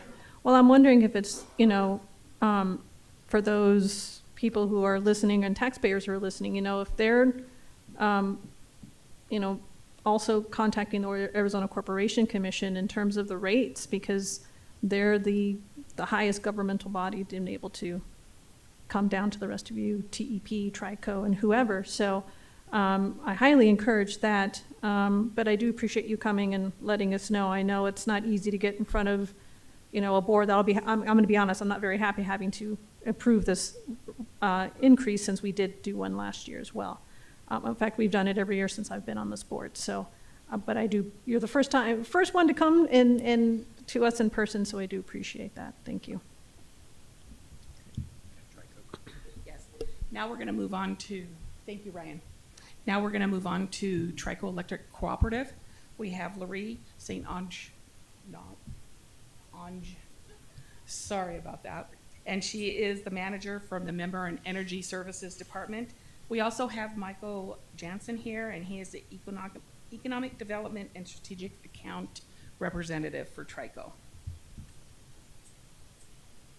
Good evening. Thank you for having us this evening. I am Laurie St. Ange with TRICO Electric Cooperative. I did want to maybe brief you a little bit on how TRICO is a little different than other utilities that you may be familiar with. TRICO is an electric distribution cooperative. We are a nonprofit. So any excess money above and beyond what is needed to run the cooperative is returned back to our members, which own our cooperative, in what we call capital credits. Those resemble what many folks would be used to seeing as dividends. One great piece of information for TUSD is that over the past 10 years, on average, TUSD has received in capital credits, on average, about $12,000. This last year, we returned over $17,000. And to our entire membership since 2017, we've returned over $22 million. So any rate increases that any of our members might see are essentially what we need to do business, nothing above and beyond. And what you'll see in some of Tina's information this evening is that really for TRICO, the rate increases that have been experienced are strictly through the purchase power fuel adjuster clause, similar to TEP and what Ryan just described. Historically, well, actually since 2017, the adjuster clause was really in a negative. So you were receiving credits based on it's strictly a pass-through of power costs. It wasn't until, as we've all experienced some of these rate increases and just cost of doing business, that the cost of fuel has gone up. So over the past several months, TRICO has implemented, and it's evaluated on a monthly basis, an adjuster mechanism that has been in the positive. It's been at either anywhere between 1/2 cent to 1.5 cents. The good news in looking through some of our financials is that what you've seen so far is probably the worst of it. Going into the summer, we are planning on reducing what it's currently at. It's currently at a penny per kilowatt hour. We're anticipating reducing that to about 1/2 cent. It will likely go up a little bit more going into the fall, but we do anticipate going into next year that we will be able to begin reducing that consistently. Of course, those things can change based on market and things like that, but at this point in time, that is what we're projecting. Another piece to include is that TRICO does plan to file a rate case. This is our test year. We do plan to file a rate case next year. There hasn't been a rate case for us since 2017. And in our last rate case, the majority of the TUSD schools actually saw a reduction in their rates, being our larger general service. Going into this next rate case, the increases we're anticipating, again, we need to see what our numbers come back at the end of this year. They're not in the 10% range. They would be more in the 3 to maybe 5% range. And those rates likely would not go into effect until probably the end of 2025 or early 2026. That's what I have for you, if there aren't any questions.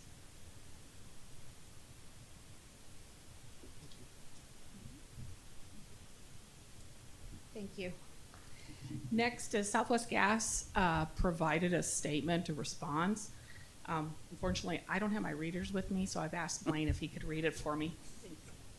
Thank you, Tina. And Governing Board, the statement sent from Southwest Gas says, Southwest Gas understands that all energy costs, whether those to fuel vehicles or to heat homes and businesses, have increased over the past year and are coupled with the current inflationary pressures experienced by our customers locally and by consumers nationwide. Natural gas, like any commodity, is subject to price fluctuations based on a variety of factors that including supply and demand. Southwest Gas commodity rates are updated following the Arizona tariff requirements to account for changes in the cost of gas we purchased on behalf of customers with no profit to the company. The cost is a direct pass-through to our customers with no markup, which means customers pay what Southwest Gas pays. Southwest Gas understands this explanation is not a solution to financial burdens many are facing and encourage everyone to explore tips to save energy at www.southwestgas.com, and then they have the full URL there, which we will provide to the board. Southwest Gas is committed to providing safe, reliable, and sustainable natural gas and service to our customers. They did, although they couldn't have someone to be here tonight, they have offered to come at a future meeting, one of our meetings in June, if that makes the most sense. But they are prepared to have someone come and speak to the governing board as well.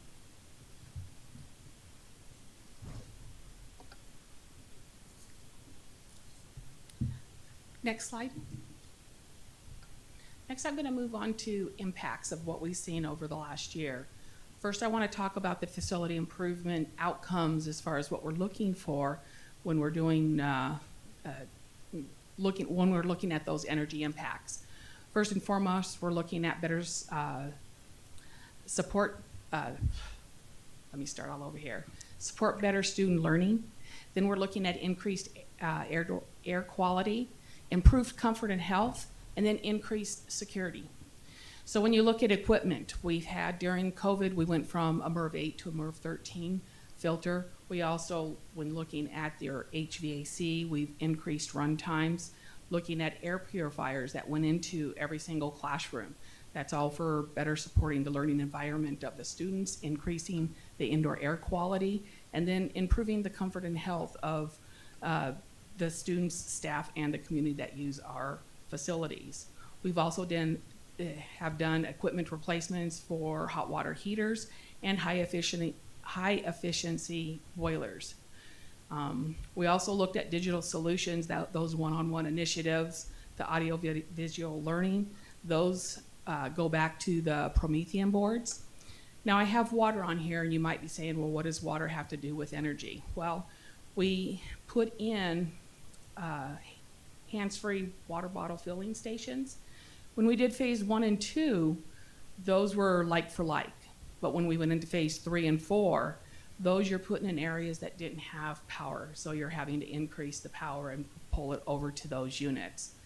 Then we've also done increases to security, both with keyless entry and with cameras.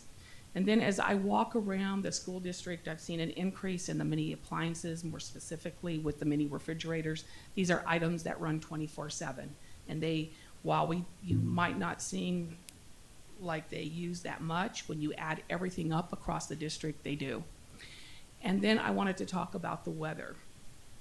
Usually on average with the weather, we have 5 cold days.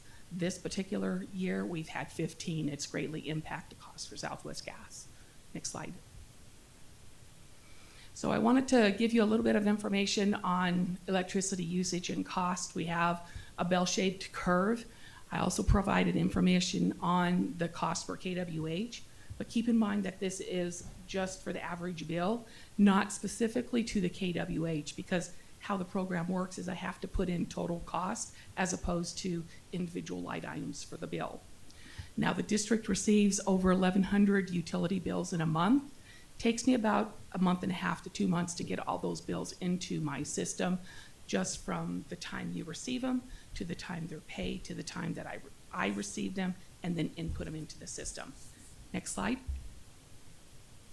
Then we have natural gas. This is a real interesting slide because you can see during the winter months that we have some increased usage but low cost. You can tell from fiscal year 18, 19, and 20 this occurs, but then coming into last year you can see where those costs are actually going up to meet the usage for the district. And this year they have met the usage for the district. Next slide. I was also asked to talk a little bit as far as what we're doing. Now we're doing a lot. I mean, you have from our projects departments over to our facility shops, over even into our schools. And I could talk about a variety of things that they do, but I've asked to just pull out a couple of them as far as what we've done for this year. This year we've worked with Tucson Electric Power to do a lighting retrofit project where we're going in and we're placing bulbs and lamps over to LED. This year we worked on 43 sites. TEP provided $2.1 million in annual savings of $6.6 million with an estimated savings annually of $794,000. Now that $794,000 going into next year is when you're going to really see that take full effect.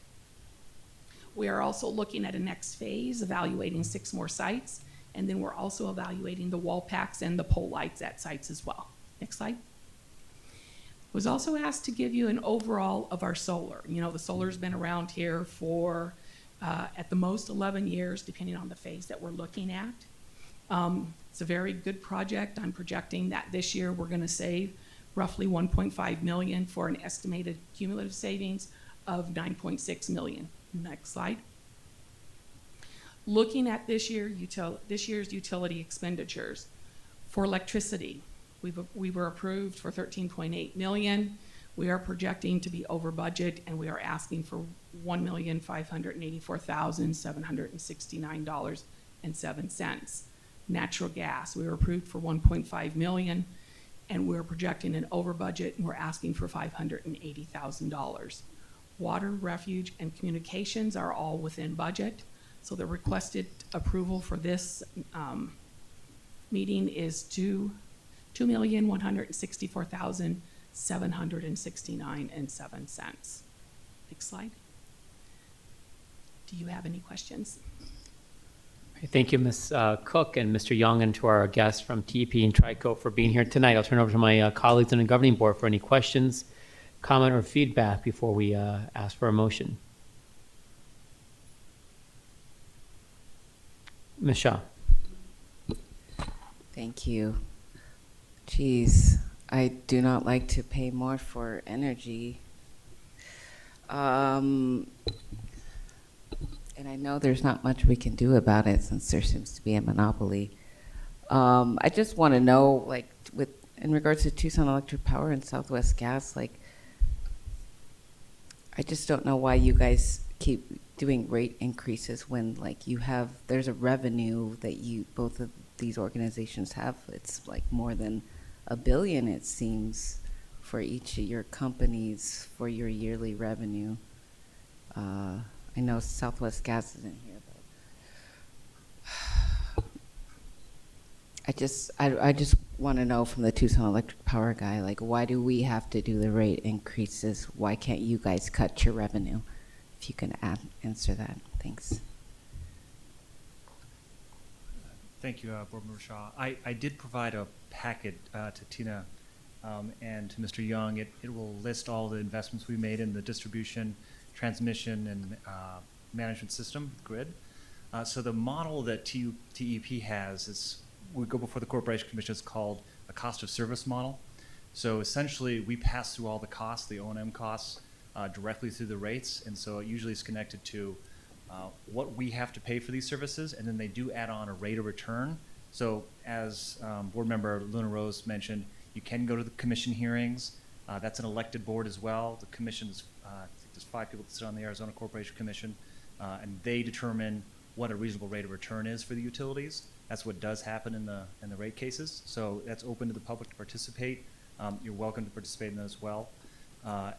One thing I did want to mention was that the $1.8 billion that we've invested since 2018 is also to support the integrated resource plan that the community had feedback into. It was very clear that the Tucson community wanted the TEP to move from natural gas and coal generation into renewable resources. So we're having to transition that whole fleet and make the upgrades that will make that happen. So that's a big part of those rate increases. But you should have a list that will itemize all of those investments we've made. You should have them. Do we have them? Sorry, I give it. You have them with you? Okay. Michelle, would you like that now? Ms. Pena can distribute them, or we can do that after the meeting. Well, I mean, I like to have all the information before I vote on an item typically, but I don't know. Thank you. But yeah, if I could get them now, I guess it doesn't much matter.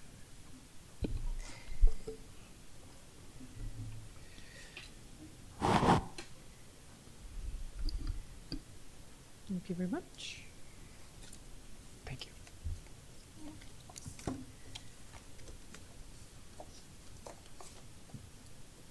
Dr. Shaw. Go ahead, Ms. Luna Rose. Thank you, sir. I have a question, and I'm sorry, I don't want to keep calling you TEP guy, so what was your name again? Ryan Anderson. Mr. Anderson, thank you. Sorry, I want to be respectful. So I'm kind of curious, this prop that the city of Tucson has out right now, if it passes, does that change any of our rates here for Tucson Unified? It's for the franchise fee that the city of Tucson has with TEP. So it essentially gives TEP the right to build infrastructure in the city right of ways. I do believe you are subject to the franchise fee Yes, so it will affect you. Okay, so would that translate to cost savings? No, it will be a cost increase. Okay, all right, thank you. Ms. Shaw. Thank you. This is unrelated, but I will be voting no against Prop 412. Thank you.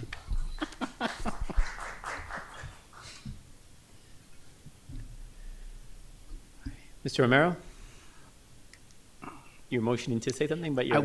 I couldn't find the right words. I'm just still reading. Okay. Any further comments? Are we ready for a motion? All right, I'll move the item to approve the 2.1 million or so, $2.2 million increase in the utility expenditure for Southwest Gas, Trico, and Tucson Utility Electric Power, excuse me, for the remainder of the school year.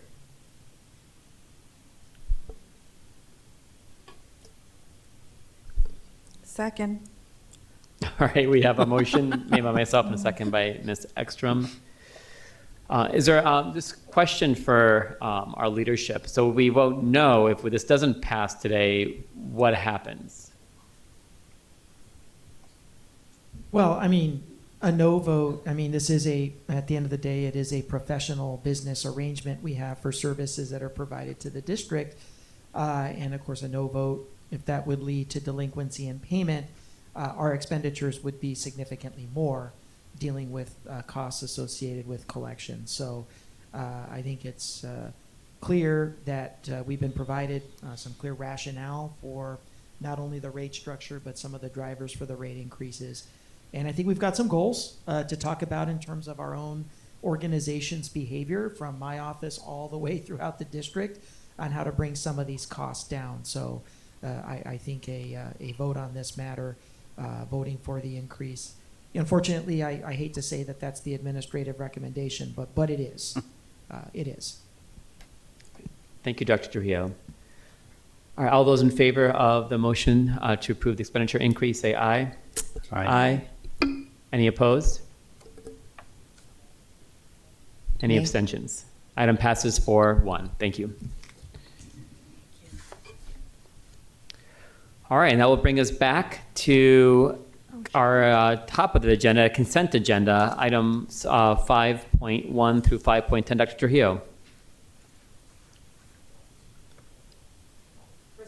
Members of the governing board, I'd like to present for your consideration passage of the consent agenda as presented and arranged items 5.2 to item 5.2 to item 5.10. All right, thank you, Dr. Trujillo. I'll pull item 5.4. I understand one of my colleagues will be abstaining on that vote. Any other items to be pulled? Mr. Romero. 5.10 for discussion, please. Okay, anything else? All right, so before us we have consent agenda items 5.2, 5.3, and then 5.5 through 5.9. Is there a motion to approve that consent agenda? So moved. All I'll move- second. Moved by Ms. Ekstrom and seconded by Ms. Luna Rose. All those in favor say aye. Aye. Any opposed? Any abstentions? Items passes 5-0. And then for 5.4, we had a chance to discuss this in executive session with the negotiations of lease agreements, and I'll move a motion to approve the item. Second. Item is moved by myself and seconded by Ms. Ekstrom. All those in favor say aye. Aye. Aye. Any abstentions? I abstain. All right, item passes 4-0 with one abstention.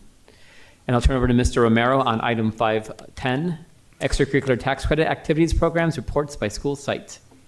Yes, I was going through, and it's there's a lot of pages that go along with this. All the different schools have different things the tax credits are going to throughout our district. So first of all, I want to take a moment to thank all those individuals that give your tax credits to TUSD in so many different programs throughout all the schools in our district. And just so you know, the total of that right now is like $8 million, a little over $8 million. One of the things that I want to talk about is possibly looking at some type of policy or something to encourage and promote our site councils to use, whether it's a percentage of these funds or something for their schools. on an annual basis. Just got like looking at some of these numbers, and I'm only going to do two here just to kind of give you an idea. And I'm not going to name any school names, but their beginning balance is $98,723. They received $3,500 from the tax credit. They had zero expenditures, so now they're at $102,223. There's another school under their undesignated funds. Their beginning balance was $154,164.82. They got a revenue of $30,552, and they had zero expenditures. So now their ending balance is $184,716.82. These dollars are given usually for students that are attending the school at this time, whether it be their parents or other family members. And by not spending any of these monies for their schools, they're kind of missing on out, and they're just building this big old lump sum of money when I think they should be, because I've gone to a lot of schools and there's a lot of needs. And, whatever the case may be. Yes, some schools are higher than other schools, but at the end of the day, I think that's just a lot of money just sitting in a bank account that the site councils are not thinking about the students and their schools and finding out where their needs are to spend some of this money. Even if a lot of them, like say someone will get $3,000 in revenues, they'll spend that $3,000. They still keep their saving, their lump amount, but at least they're using some of that money. I just would like to see, as a show of gratitude for the people that are giving the taxpayer tax credits to TUSD, to let the public know that we are using them for our schools. I would just like to see if there's a way that we could look at possible policies. I'm going to actually turn first to Dr. Trujillo and Mr. Ross about some of the legal aspects behind the tax credits. Yes, President Shaw, members of the governing board. There are obviously some legal requirements in terms of only the site council being able to make certain decisions around segments of gifts and donations. I believe it's the greatest need category, and Rob can speak a little bit more to that. But for the great bulk of the balance that we see here, the administration's goal is to work with the governing board to strike a balance between the local control, which we celebrate and we want for all of our individual school communities to be able to make those spending decisions based off of the need of their local community, but at the same time balancing that with the need to spend some of these funds down. I think we can get to some kind of a middle ground with maybe a future policy draft that may seek to do that, and we certainly can work on that and bring it forward for board consideration. Mr. Ross?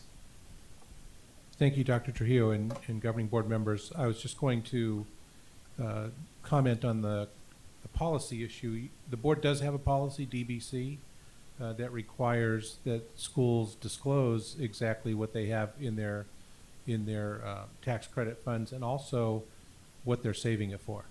So if you have a school that has a large balance, then they're required, the policy states if the anticipated expenditure will not take place in the current fiscal year, provide justification. For example, saving for capital expenditure with anticipated goal to be achieved in 2 years.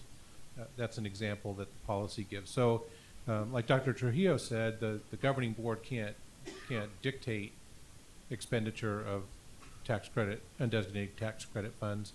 School council has that, but the policy at least requires, the board's policy at least requires a disclosure to the public as to what are you saving it for, right? And sometimes it makes sense. If a school wants to completely redo their playground, they may not be able to collect enough to do that in 1 year. It may take several years, but the board wanted to make sure that the community knows with that disclosure, why are we carrying that big balance? Dr. Shaw. Go ahead, Ms. Luna Rose. So, and thank you, Mr. Romero, for at least the public understanding where their money comes from. Now, I'm going to speak as a parent who was a site council president for 5 years at my daughter's elementary. there are a lot of rules that the district has in order for a site council to use the funds. And a lot of it was, we worked with the Booster Club, which I also was the Booster Club president, so I was double dutying it, and trying to get parents to donate to their school. And it's no secret that depending on what part of town you are in TUSD, there's going to be some schools that are going to have a lot more than some of our other schools. And you see the disparity here. That being said, these funds, a lot of, the way that we did it as a site council was we had a form and asking teachers to come to us as a site council, fill out the form, and what they needed it for. So it was for field trips. It was for the cross-country team. So I know that this plays out over and over and over. And when I go on my school tours and I ask, well, what, do you have a PTA? How active is it? And there's some that are amazing. And it seems like every parent in that school is involved. And then you go to another school where they're just like, wow, I really wish I had some more help. So they're the ones that tend to be holding on to whatever funds that they have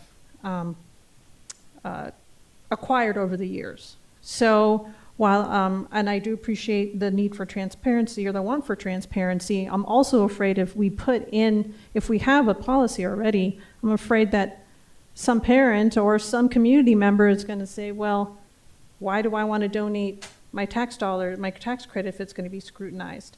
Because the schools know what they need. And I think we should trust the principals and the parents of each school on what their funds should be used for. So that's what was my comment. Thank you. Thank you, Ms. Luna Rose. Can I ask Mr. Ross, how are we, that policy about explaining what the expenditures are going to be for, whatever they're saving for, how is that being actionized? What's the right term? The policy requires posting on the school website by October 15th of every year. I will admit I have not looked at the school website to look for that. So I'm sure Mr. Hernandez keeps track of those things. Yeah, if I can answer that part of the question, Dr. Ravi. So if anyone, a member of the community, wants to go to any one of our 88 schools websites, you will see a link on their website to financial information on it. You will be able to look at the prior months. It's always a month delay because we close on the 15th of every month. You will see the prior month's activity for their student activity, curricular tax credit funds, and any auxiliary operation funds at the school. Balances, revenues, expenditures.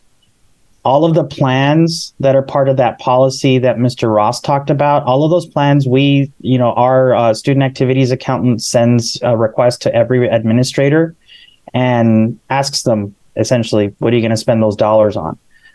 In regards to the capital piece, I just want to make sure to clarify to everybody, if schools are saving essentially their collection of extracurricular tax credit money for a capital expense for, let's say, a playground renovation, they only have until June 30th of next year to do that. The law only goes through fiscal year 24 to let them spend money on capital expenditures, and then it just reverts back to, all the usual things that we know tax credits have been donated for. So some of those balances may be spent down significantly in the course of the next 12 months, because if they've been if they've been saving for larger projects, they essentially only have the next 12 months to spend those down.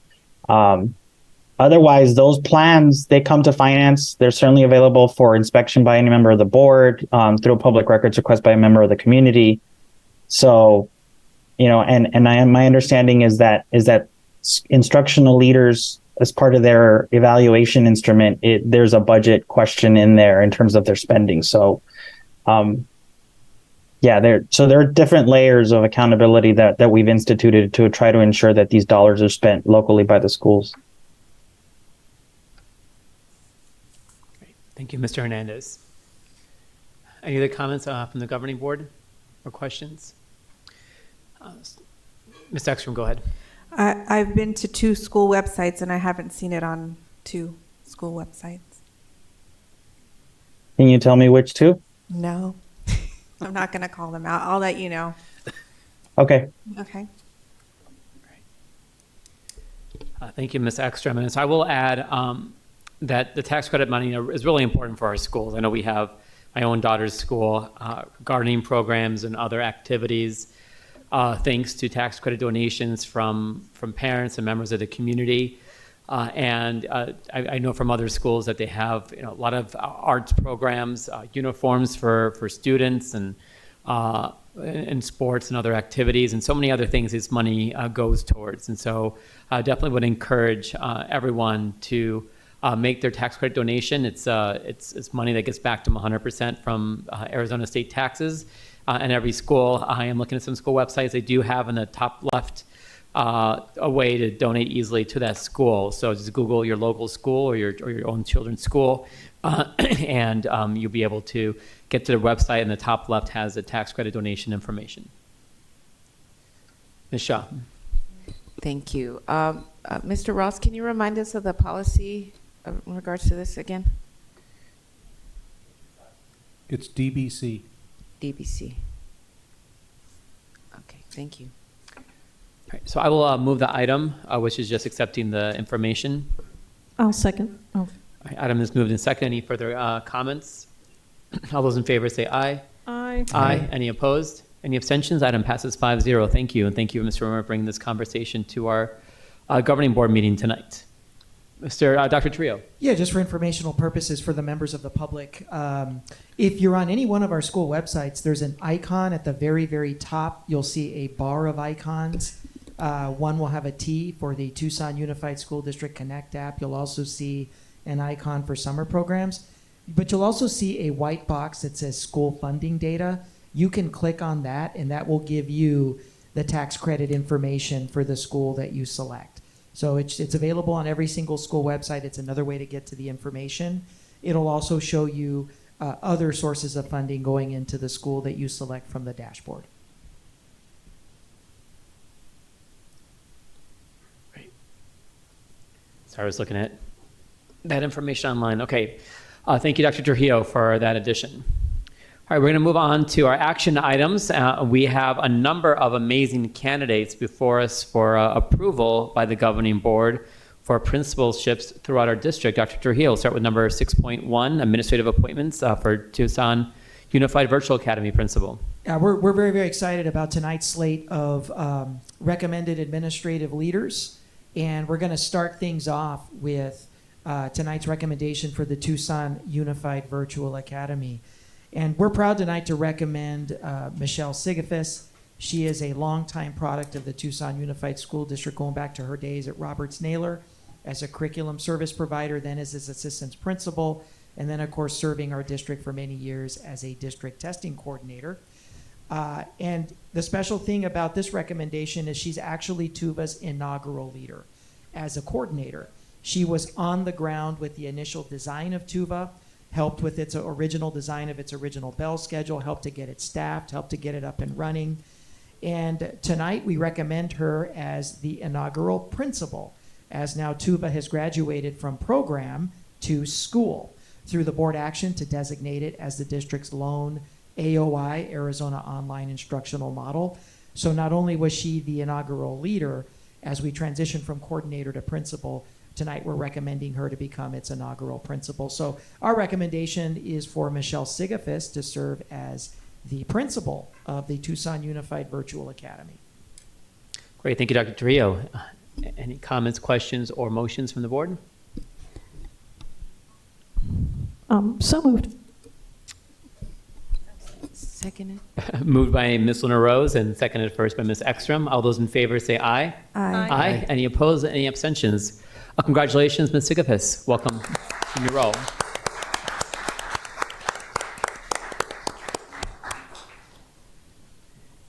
Thank you very much, President Dr. Shaw and governing board members, as well as Dr. Trujillo and Council Ross. I am honored to do this. This has been a labor of love from the very beginning. I couldn't have done it without a lot of help. People from Dr. Trujillo's office helped us get started. Flory Hewitt and Richard Sanchez were very instrumental. All of the assistant soups came out to give materials out to families when we first started. I just really want to thank Richard Sanchez and Frank Armenta for being my support. I want to thank Dr. Freitas for all the mentorship that she's provided me. I couldn't have done it without the help of the community. Like it really is a labor of love, and it's a labor of the entire district. So thank you guys very much. I am honored. I will do my best to continue to grow TUVA and make it something that you can all be proud of. Great, thank you.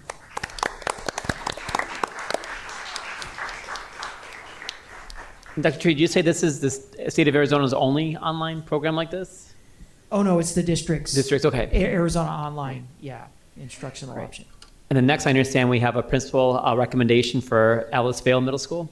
Yes, I'm proud to make tonight's recommendation for another outstanding leader in the district who will make his return to the principalship upon successful appointment by the governing board. He proudly served in Alter Valley as a middle school principal from 2012 to 2020 before stepping away to join TUSD as an MTSS coordinator. And it wasn't long before we recognized his leadership potential, snatched him up, and had him serve over at Safford, where he serves proudly now. He's been serving as an assistant principal there for the last couple of school years. So Joshua Peebles tonight is our recommendation to serve as the principal of Vale Middle School. Thank you, Dr. Trujillo. And with my daughter entering 6th grade in Alice Vale Middle School in a few months, I will make that motion to approve this. And just a warning on that as well. I'll second. All right, motion by myself and second by Ms. Luna Rose. All those in favor say aye. Aye. Aye. Any opposed? Any abstentions? Item passes 5-0. Congratulations, Mr. Peebles.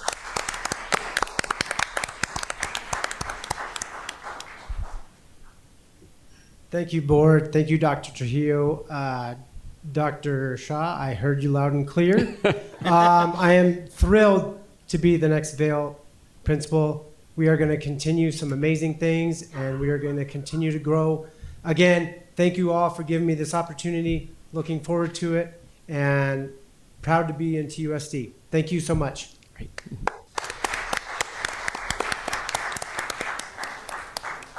Next, Dr. Trujillo, we have principal of Manzo Elementary School recommendation. Yes, President Shaw, governing board members, as we move to Manzo, one of the historic and iconic TUSD school communities in our great district. Tonight's recommendation is one of the most veteran and one of the most talented dual language educators that we have in the district. Her journey in TUSD began way back in the early 2000s, 2003, the first of 2 stints at Hollinger, where she first served there as a two-way dual language teacher, stepped away from the district a little bit, then returned to Hollinger for another several years, another 9 years, almost a decade serving there again as a two-way dual language educator, then making the journey over to Davis, where she served proudly there in a teacher-coach role for two-way dual language. Her administrative journey took her over to John E. White, where she serves currently, and she's been serving for the last couple of school years. And tonight, she is our recommendation for principal of Manzo. Mrs. Brenda Maitorena is our recommendation. Great. Thank you, Dr. Trujillo. So moved. I'll second. All right, we have a motion by Ms. Shaw and a second by Ms. Luna Rose. All those in favor say aye. Aye. Aye. Any opposition or abstentions? Item passes 5-0. Ms. Maitorena, congratulations.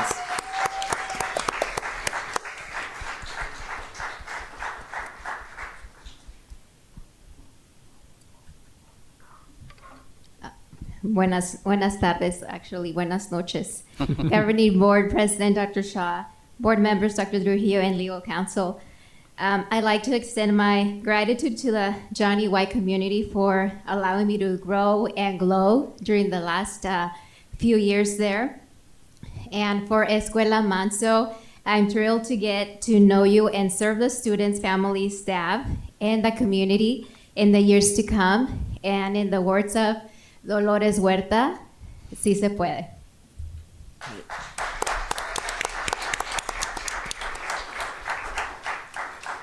Dr. Hila, 6.4 is Marshall Elementary School. Yeah, Marshall, our newest A-rated school of excellence there on the east side.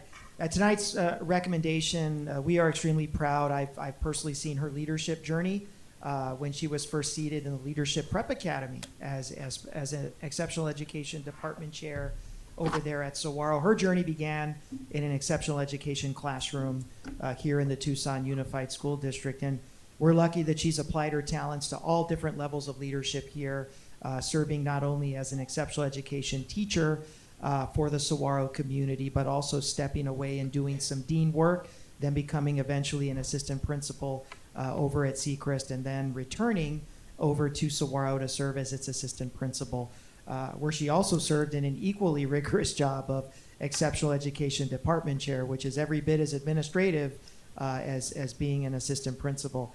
So tonight we're very, very proud to recommend Emily Suisse to serve as the next principal of Marshall Elementary. Thank you, Dr. Trujillo. I'll move the item. I'll second. Item moved by Ms. Ekstrom and seconded by Ms. Luna Rose. All those in favor say aye. Aye. Aye. Aye. Any opposed or abstention? Item passes 5-0. Ms. Suisse, congratulations.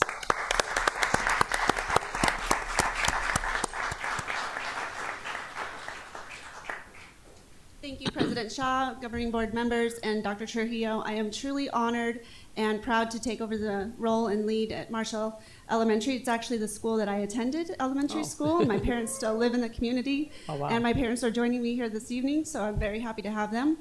I'd like to thank Mr. Estrella over at Saguaro for his mentorship and leadership, as well as Ms. Patty Hurley, who's also joining us today. They have been instrumental in my growth as a leader in this district. I'd also like to thank Holly Hamill for all of her support, and I'm very happy to be able to stay in her region, in Pantano region, and to lead over at Marshall. And again, I'm truly honored, and thank you for this opportunity.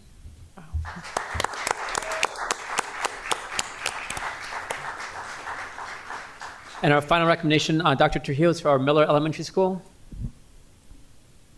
Yes, President Shaw, board members, tonight's recommendation for Miller Elementary School is one of our outstanding assistant principal leaders in the district. And her journey began in TUSD back in 2012. And you talk about tough grades. She has served as a 6th, 7th, and 8th grade teacher, served all those grades throughout her teaching tenure. With service over at Seacrest, Safford, and McGee, then she made the journey into professional development and coaching teachers as a curriculum service provider, which paved the way for her first administrative assignment over at VC Elementary, the district's largest K-5 school, where she's been doing a phenomenal job leading instructional improvement efforts over there as its assistant principal. So tonight, we proudly recommend Ms. Catherine Sable to serve as the next principal of Miller Elementary. Thank you, Dr. Trujillo. I'll move the item. I'll second. Item moved by Ms. Ekstrom and seconded by Ms. Luna Rose. All those in favor say aye. Aye. Aye. Any opposed or opposition? Item passes 5-0. Congratulations, Ms. Sable.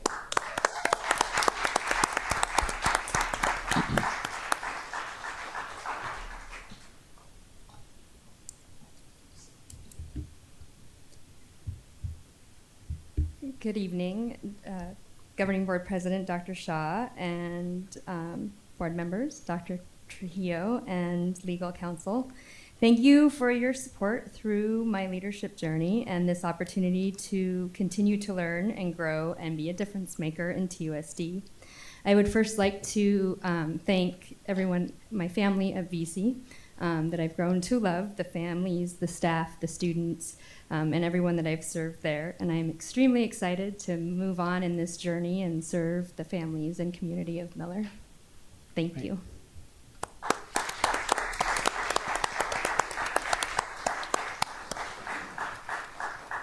President Shaw, if I can make a request, pictures with all of our new appointments, if we can get one. And then if I can ask for a second picture with our outgoing president for TEA and our outgoing president for AFSCME. If they are still here with us, we would love a picture with the governing board. So first, we will have our newly appointed administrators come on up for a picture. Try to move us to a 5-ish minute recess so we can do pictures. Oh, yeah, the Yes. recess would be great. All right. Any objections to a quick recess? All right. Seeing none, move us to a recess for approximately 5 minutes so we can congratulate all the new appointees and take some photos.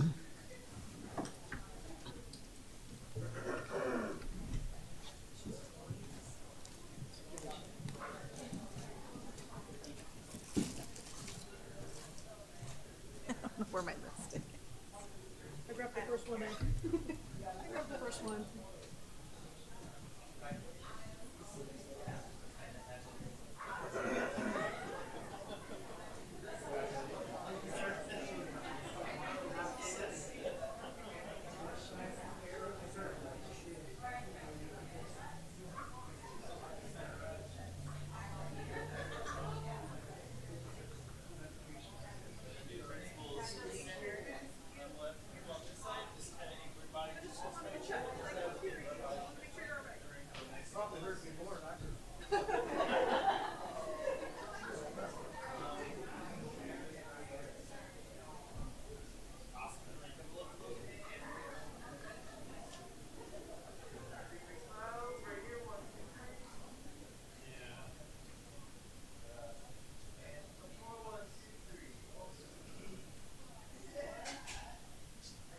All right, and his look, family.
We get started on the nurses proclamation. You want me to wait?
items to cover tonight, so I apologize for cutting short the revelries.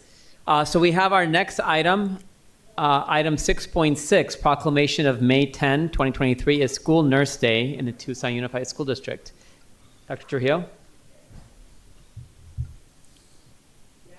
I'd like to turn it over to our Director for Health Services, Dr. Joseph Gaw, to do the honors. Good evening, Board. I am so excited to bring to you Nurses Week, first of all, right? So we're midway through Nurses Week, and I have the wonderful honor to proclaim tomorrow, with your help, of course, if you approve, as the School Nurses Day for May the 10th.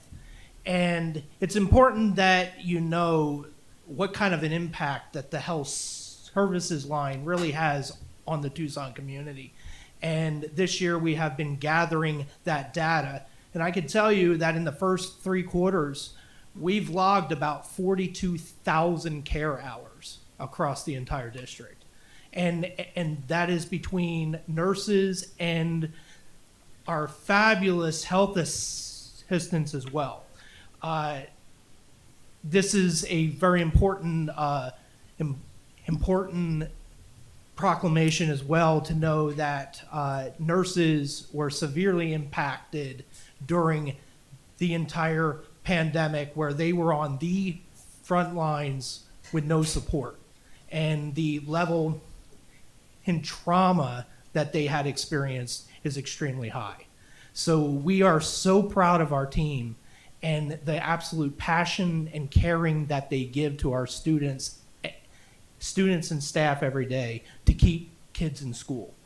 So therefore, whereas students are the future, and by investing in them today, we are ensuring that our world for tomorrow, and whereas families deserve to feel confident that their children be cared for when they are at school, and whereas all students have a right to have their physical and mental health needs safely met while in the school setting, and whereas students today face more complex and life-threatening health problems requiring care in school, and whereas school nurses has served a critical role in improving public health and ensuring students' academic success for more than 120 years. And whereas school nurses, they address the home and community factors that impact student health. And whereas school nurses are professional nurses that advance the well-being, the academic success, and lifelong achievements of all students by serving them on the front lines and providing a critical safety net for our nation's most fragile children. And whereas school nurses act as a liaison to the school community, families, and healthcare providers on behalf of children's health by promoting wellness and improving health outcomes for our nation's children. And whereas school nurses support the health and educational success of children and youth by providing access to care, and children's cognitive development is at its peak. And whereas school nurses are members of the school-based teams, including supporting of school health services, the IEP process, disaster planning, emergency planning, providing care coordination to address the entire school population. And whereas school nurses understand the link between health and learning and are in a position to make a positive difference for children every day. Therefore, be it resolved that the governing board of the Tucson Unified School District celebrates and acknowledges the accomplishments of school nurses and school health staff and their efforts to meet the needs of today's students by providing and advocating for quality student-centered care, and offers gratitude for the district's school nurses and the much valued health assistant that supports them, who contribute to our local communities by supporting students to stay healthy, stay in school, stay safe, ready to learn, and keeping parents and guardians at work, not just on this National School Nurse Day, but in every opportunity throughout the year. Now, therefore, the governing board of the Tucson Unified School District does hereby proclaim Wednesday, May 10th, 2023 as School Nurses Day, which includes the school health assistants. Thank you, Mr. Gaw. I think I say this every year, and I'll say this year, and I'll say this every year that I'm on the board, is how much I value our school nurses, and I know how important they are in the backbone of any patient care team, whether it's the teams that I'm on as a physician, and how important they are to make sure that the patients are getting the best care possible. And on the school-based teams in our schools, as school nurses, I had an opportunity to share office space with a school nurse back when I was in Chicago providing care in the Cook County Health System. I ran a high school-based health center and got to see the work firsthand that they do with every child coming in. And staff as well coming in to get care. And so they do amazing work. And so this is well deserved, and I will move the item. I will second the item on behalf of my mom, who used to be a school nurse. Oh, I did not know that. Oh, that's great. Any other comments before we vote on the item? Ms. Shaw, please go ahead. Thank you. I also have a comment. My mom was a nurse for about 22 years at TMC in the women's surgery unit. She quit and she became a lunch lady in the FI school district. And I said, Mom, why don't you become a school nurse? We need nurses in our schools. And she said simply, it's way too much responsibility. And she did not want any of that. And it was way tough. And so because of that, and for so many reasons now that I'm a governing board member and I see all the things that school nurses and health assistants do, I just want to say, like Dr. Ravi said, that we do value you, we appreciate you, and just thank you so much for all your work. Thank you. Thank you very much. It is not just ice and Band-Aids, right? There's a lot more to it than that. So thank you. All those in favor, say aye. Aye. Aye. Any opposed or abstentions? Item passes 5-0. Thank you, Mr. Gaw. And thank you, so our school much. nurses. Thank you, everybody. Thank you.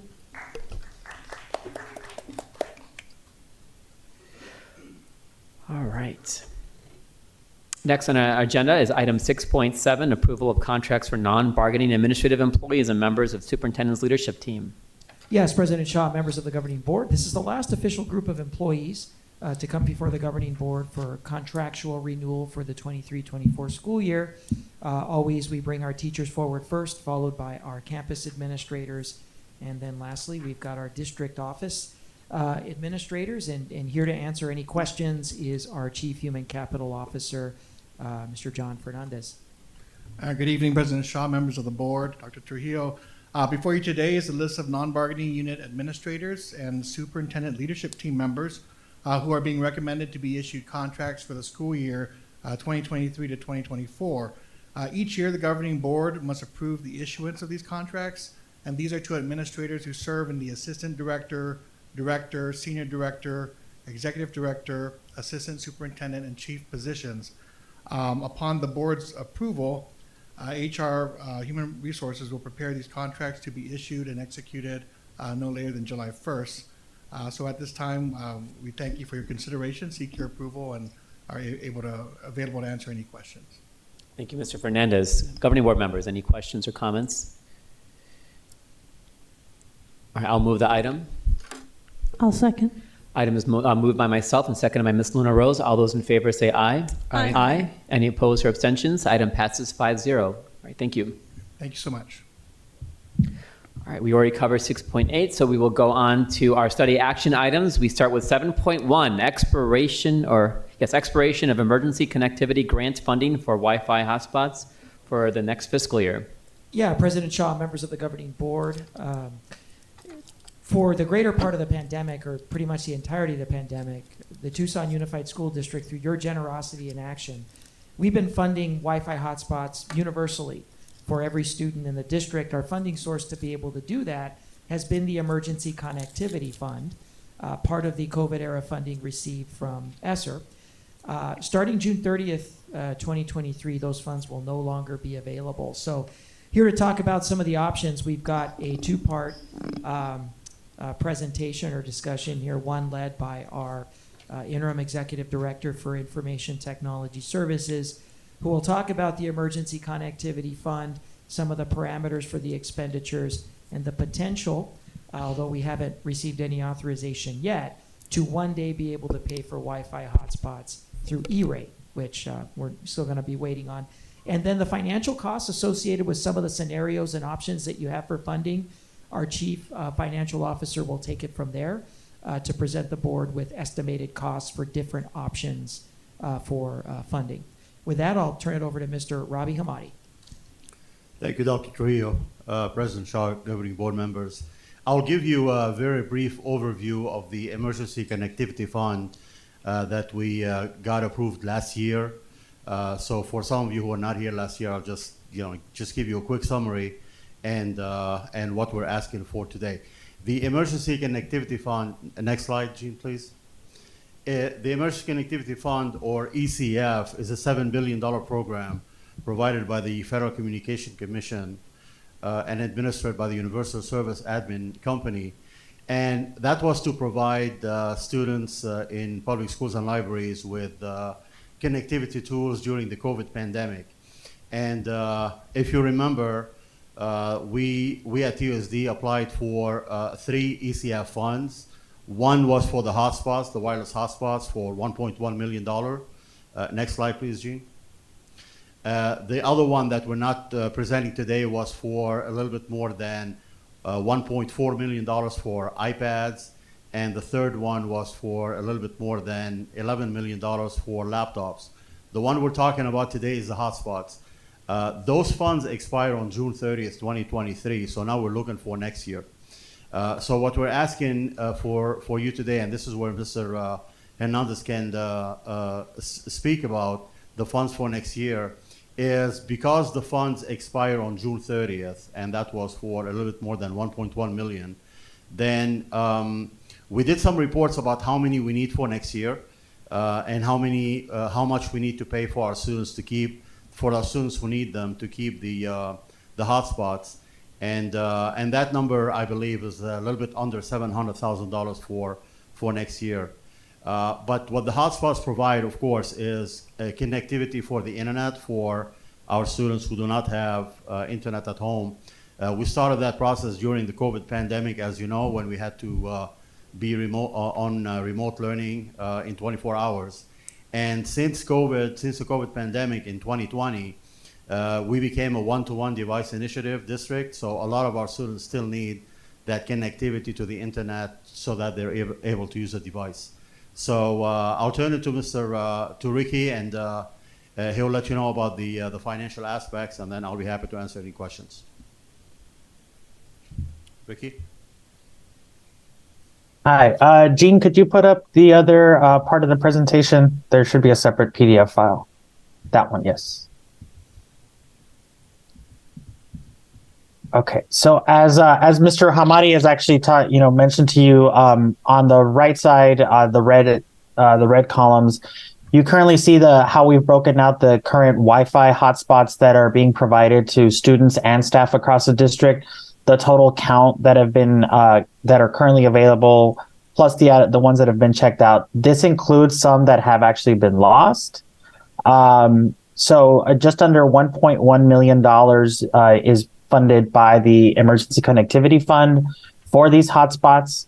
In fiscal year 24, the Technology Services Department looked at the current usage, the ones that are checked out, and are recommending a proposed count of 2,916 hotspots at a cost of just under $700,000.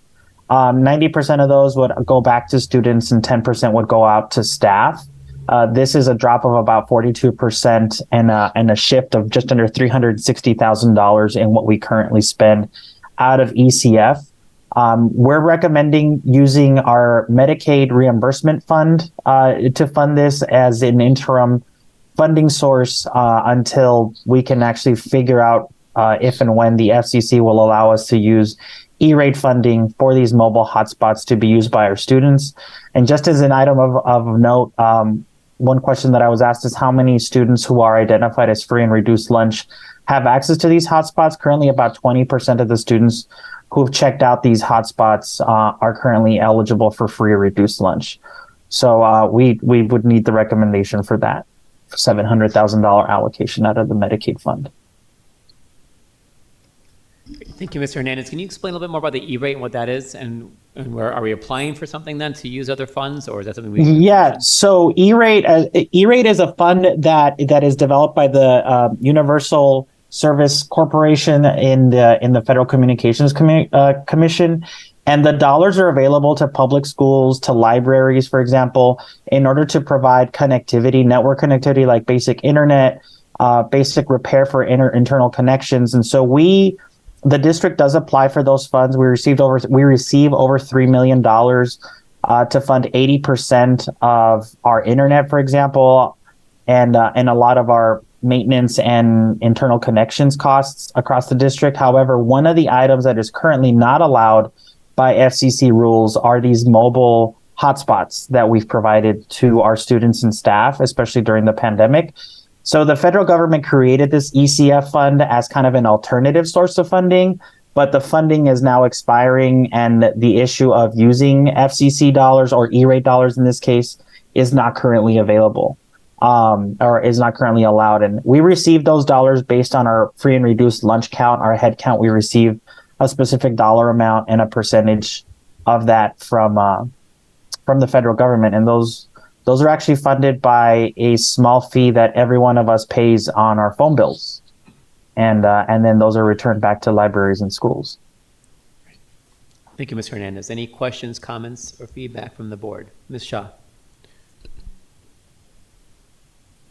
Thank you.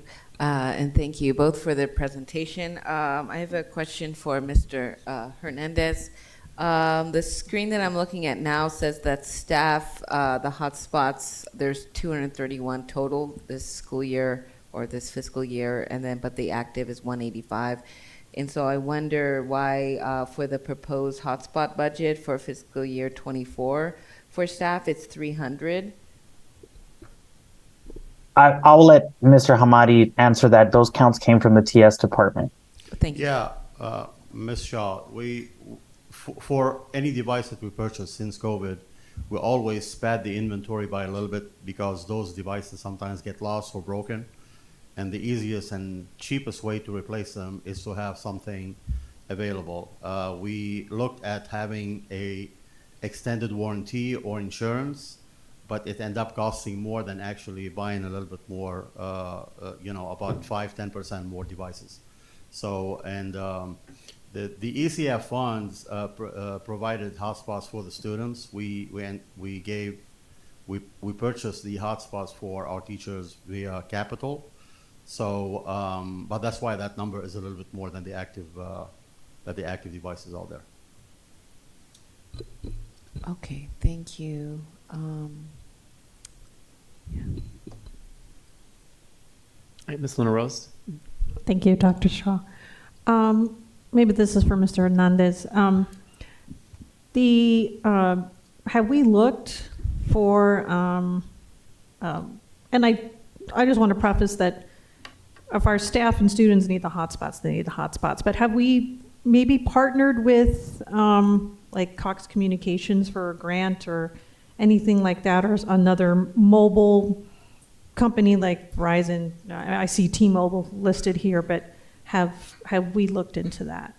So these hotspots are serviced by T-Mobile, and we're already receiving a reduced rate. We get a contract rate through a cooperative contract that T-Mobile provides. So we're not necessarily paying the full retail cost of if you go down to the local T-Mobile store and buy a hotspot yourself. Cox Communications does provide a low-income option for families who qualify, but they have to go to Cox Communications. I know that we provided a lot of that information, particularly during the time that we were closed down and the pandemic was at its peak, so that families who met the income eligibility would receive high-speed internet. My understanding is through Cox Communications at a significantly reduced cost. So there are different options. Cox they're just an internet service provider. They don't provide mobile hotspots. These are mostly provided by cell phone companies like T-Mobile, Verizon, and AT&T. T-Mobile is currently the most advantageous price that we've identified through cooperative contract purchasing. So that's currently the service that we're using in order to service these hotspots. Okay, thank you. Any other questions, comments, or feedback from the governing board members? Ms. Shaw. Thank you. So the 1,107,000 that the ECF awarded us, so that covers all the hotspots basically. And so if we weren't to get the E-rate funding, then that would be basically the price to continue on with the amount that we have this school year. Yeah, Ms. Shaw, the price we're asking now is 700,000 because we are reducing the number of hotspots needed based on how many students activated the hotspots. The hotspots cost, ECF paid for the monthly bill of the hotspot, which is about $240 a month, and multiply that by the number of students that you have, and that's how we have that number, 699,000. If we have kept the full number of 4,751 students, then the bill would have been in excess of $1 million. But because we went down to 2616, that's how we reduced the number to 699. Okay. And so so you guys can see like wherever these hotspots are if people are using them. So that's what Yes, we have our means. inventory system, Destiny, that we know where the hotspots have been checked out. We ask T-Mobile to provide a monthly report about if those devices are active or not, and that's how we decide to turn them on, keep them on, or turn them off to save money. So the $699 really is the high amount. We may not have to pay that much, but this is what we're allocating. Okay. Okay. Yeah, I just worry that for the next fiscal year, we may not have enough and someone may need it immediately, and then with shipping and everything, it'll take too long to get a hotspot to a student or a staff member. Currently, we do have the hotspots. We're paying for the monthly bill. So the devices, we have them available. Okay, so we still will have all the hotspots, and if we need to activate more, if there's a need, we can do that? Yes, ma'am. Okay, thank you. All right, no further questions or comments. I'll move the item. Second. Item moved by myself and seconded by Ms. Ekstrom. All those in favor say aye. Aye. Any opposed or abstentions? Item passes 5-0. Thank you, Mr. Hamadeh. Thank you very much. All right. Moved over to item 7.2, policy revision for GBGCA, proof of immunization, first reading. Dr. Trujillo.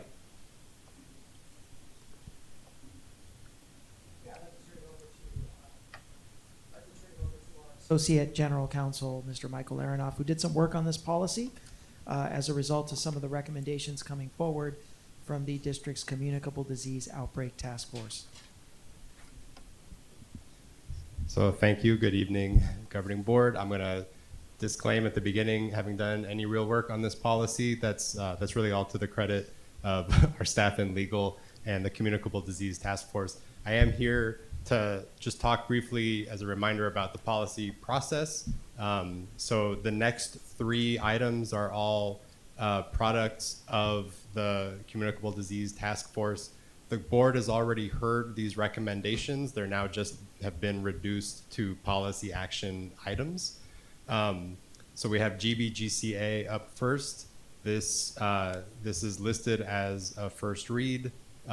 You can see the changes in there are relatively minor. Things have sort of been adjusted and moved around with some language brought in from GBGCC, which is being recommended later for removal.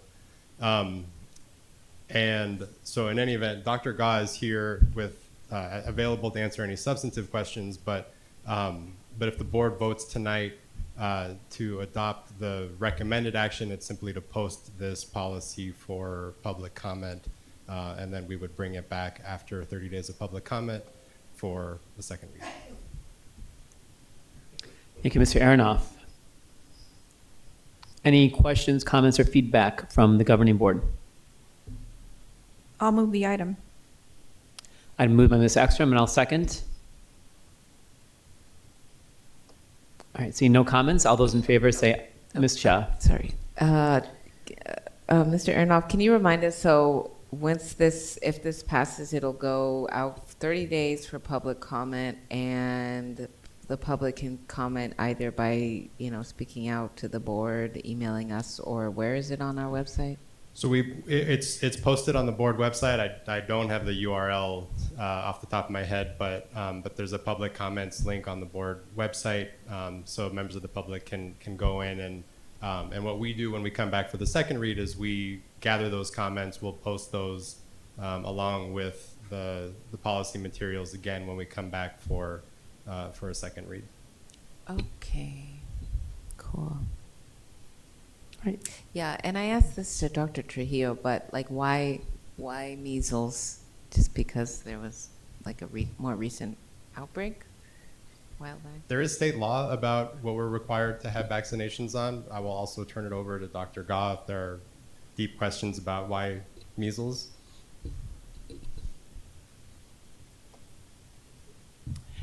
Yes, so this is kind of been a standing policy that the task force has not even touched. We just basically moved the language of that it's required for employment into one paragraph up at the top.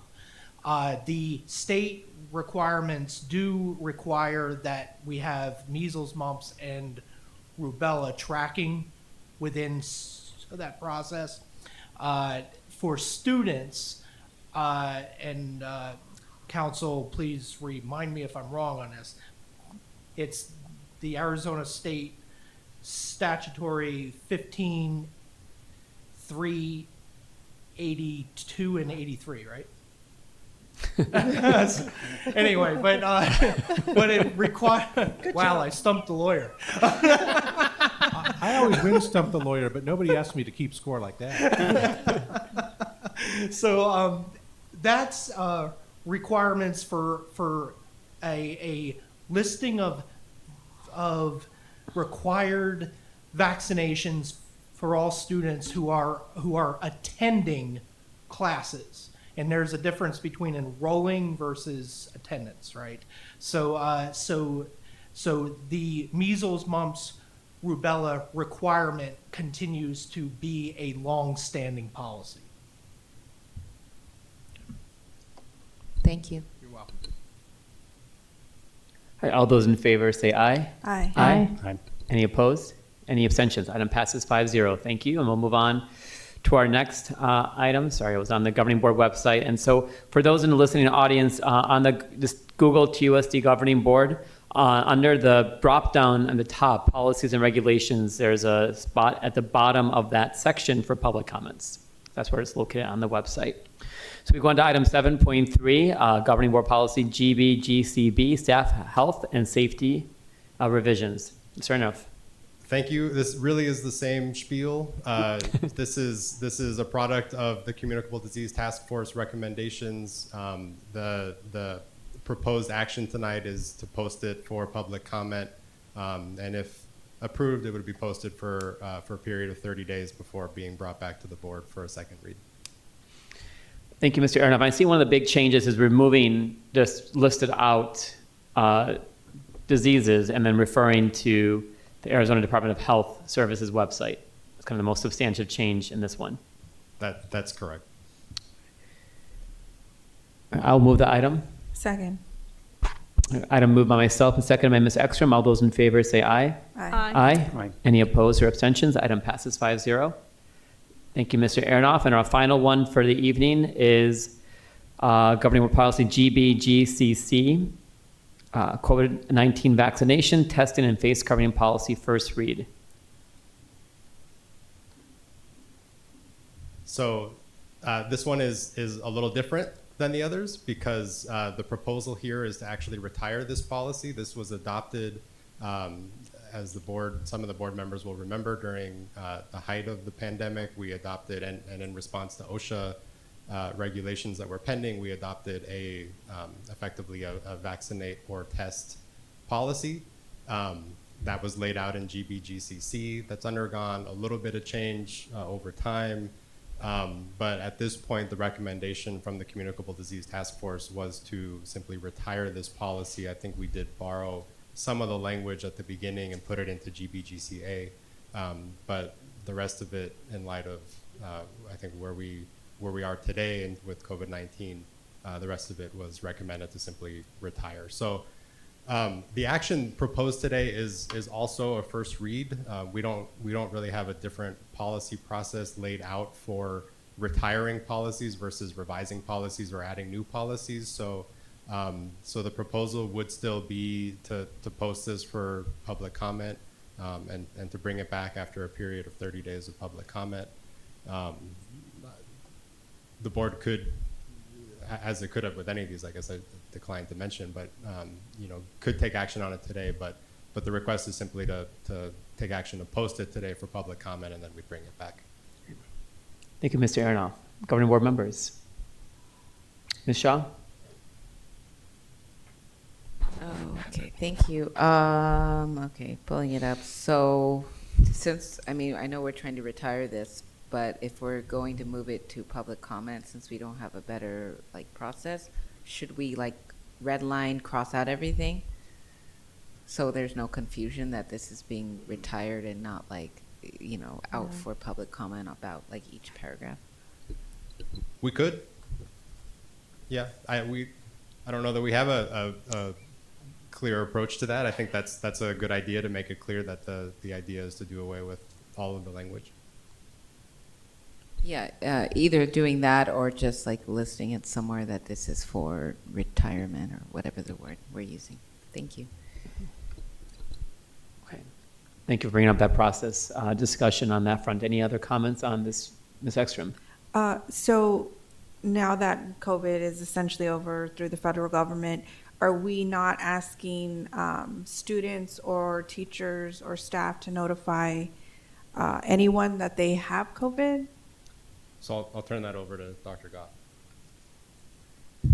Sure. So we still have the regulation that's still in place. It's titled under EBR2 temporary at this particular point. The task force has asked that we incorporate a generalized approach to all potential outbreaks as they retire the COVID towards a flu-like bucket approach. So when that occurs, we are still, that draft language would say basically everything that we're doing in the low risk categories right now of please stay home if you're sick. If you're at work and you get sick, go home. So hand washing protocols, all that stuff would stay in effect because it's just good practice in health and wellness. But the language that's in the temporary regulation right now would shift to the older policy in some way. We haven't marched that out yet. But for right now, if you were to retire this policy, the temporary is still in effect. Okay, thank you. You're welcome. All right, so I will move this item. Second. All right, item moved by myself and second by Ms. Ekstrom. All those in favor say aye. Aye. Aye. Aye. Aye. Any opposed or abstentions? Aye. Item passes 5-0. All right, thank you. And while I just want to say quickly, and it wasn't your intention to say this, I want to say that even though the designation as a pandemic and other things have changed, it's still a very active infection. I still see it, take care of patients with COVID every single week in my clinic, and definitely would recommend to all of our viewing audience to stay up to date on your vaccines and to mask when you're sick and to quarantine if you have any illness. So please keep on taking it seriously. And that brings us to future meeting dates and agenda items. President Shaw, members of the governing board, we're excited about the next couple of meetings, May 23rd. Just a preview for the public, promises to be the first glimpse of the actual formal recommendations for revisions to the Code of Conduct based off of the survey data that you've seen. We should have a first draft of proposed recommendations ready for just a general info and study, no action for the board. We will also pick up on May 23rd and present to the board the details of proposed expenditures in capital for the Curriculum and Instruction Department division, as well as operations. That will conclude our four-part informational series on everything we will be asking of the board with regard to our $32 million request for capital expenditures coming up when you have your budget study session on the 6th of June. So that's a couple of items coming at us on May 23rd. Thank you, Dr. Trujillo. So we have some very busy meetings coming up, and just a reminder to our viewing public that we have a special informational only session on June 6th, so there won't be any call to the audience. It'll just be informational to get information about budgetary issues, bond committee recommendations, code of conduct, and some other items that might be on that agenda. And Dr. Trujillo, did we officially cancel the last meeting in June, or do we need to do that? Is there a recommendation from administration on that one? Yes, let us do that now. And thank you for a reminder of the bond. Another huge, big item of consequence on May 23rd. Our bond consultants will be here to present the results of some of the polling data that they have done. They will be doing that for the public and for the board.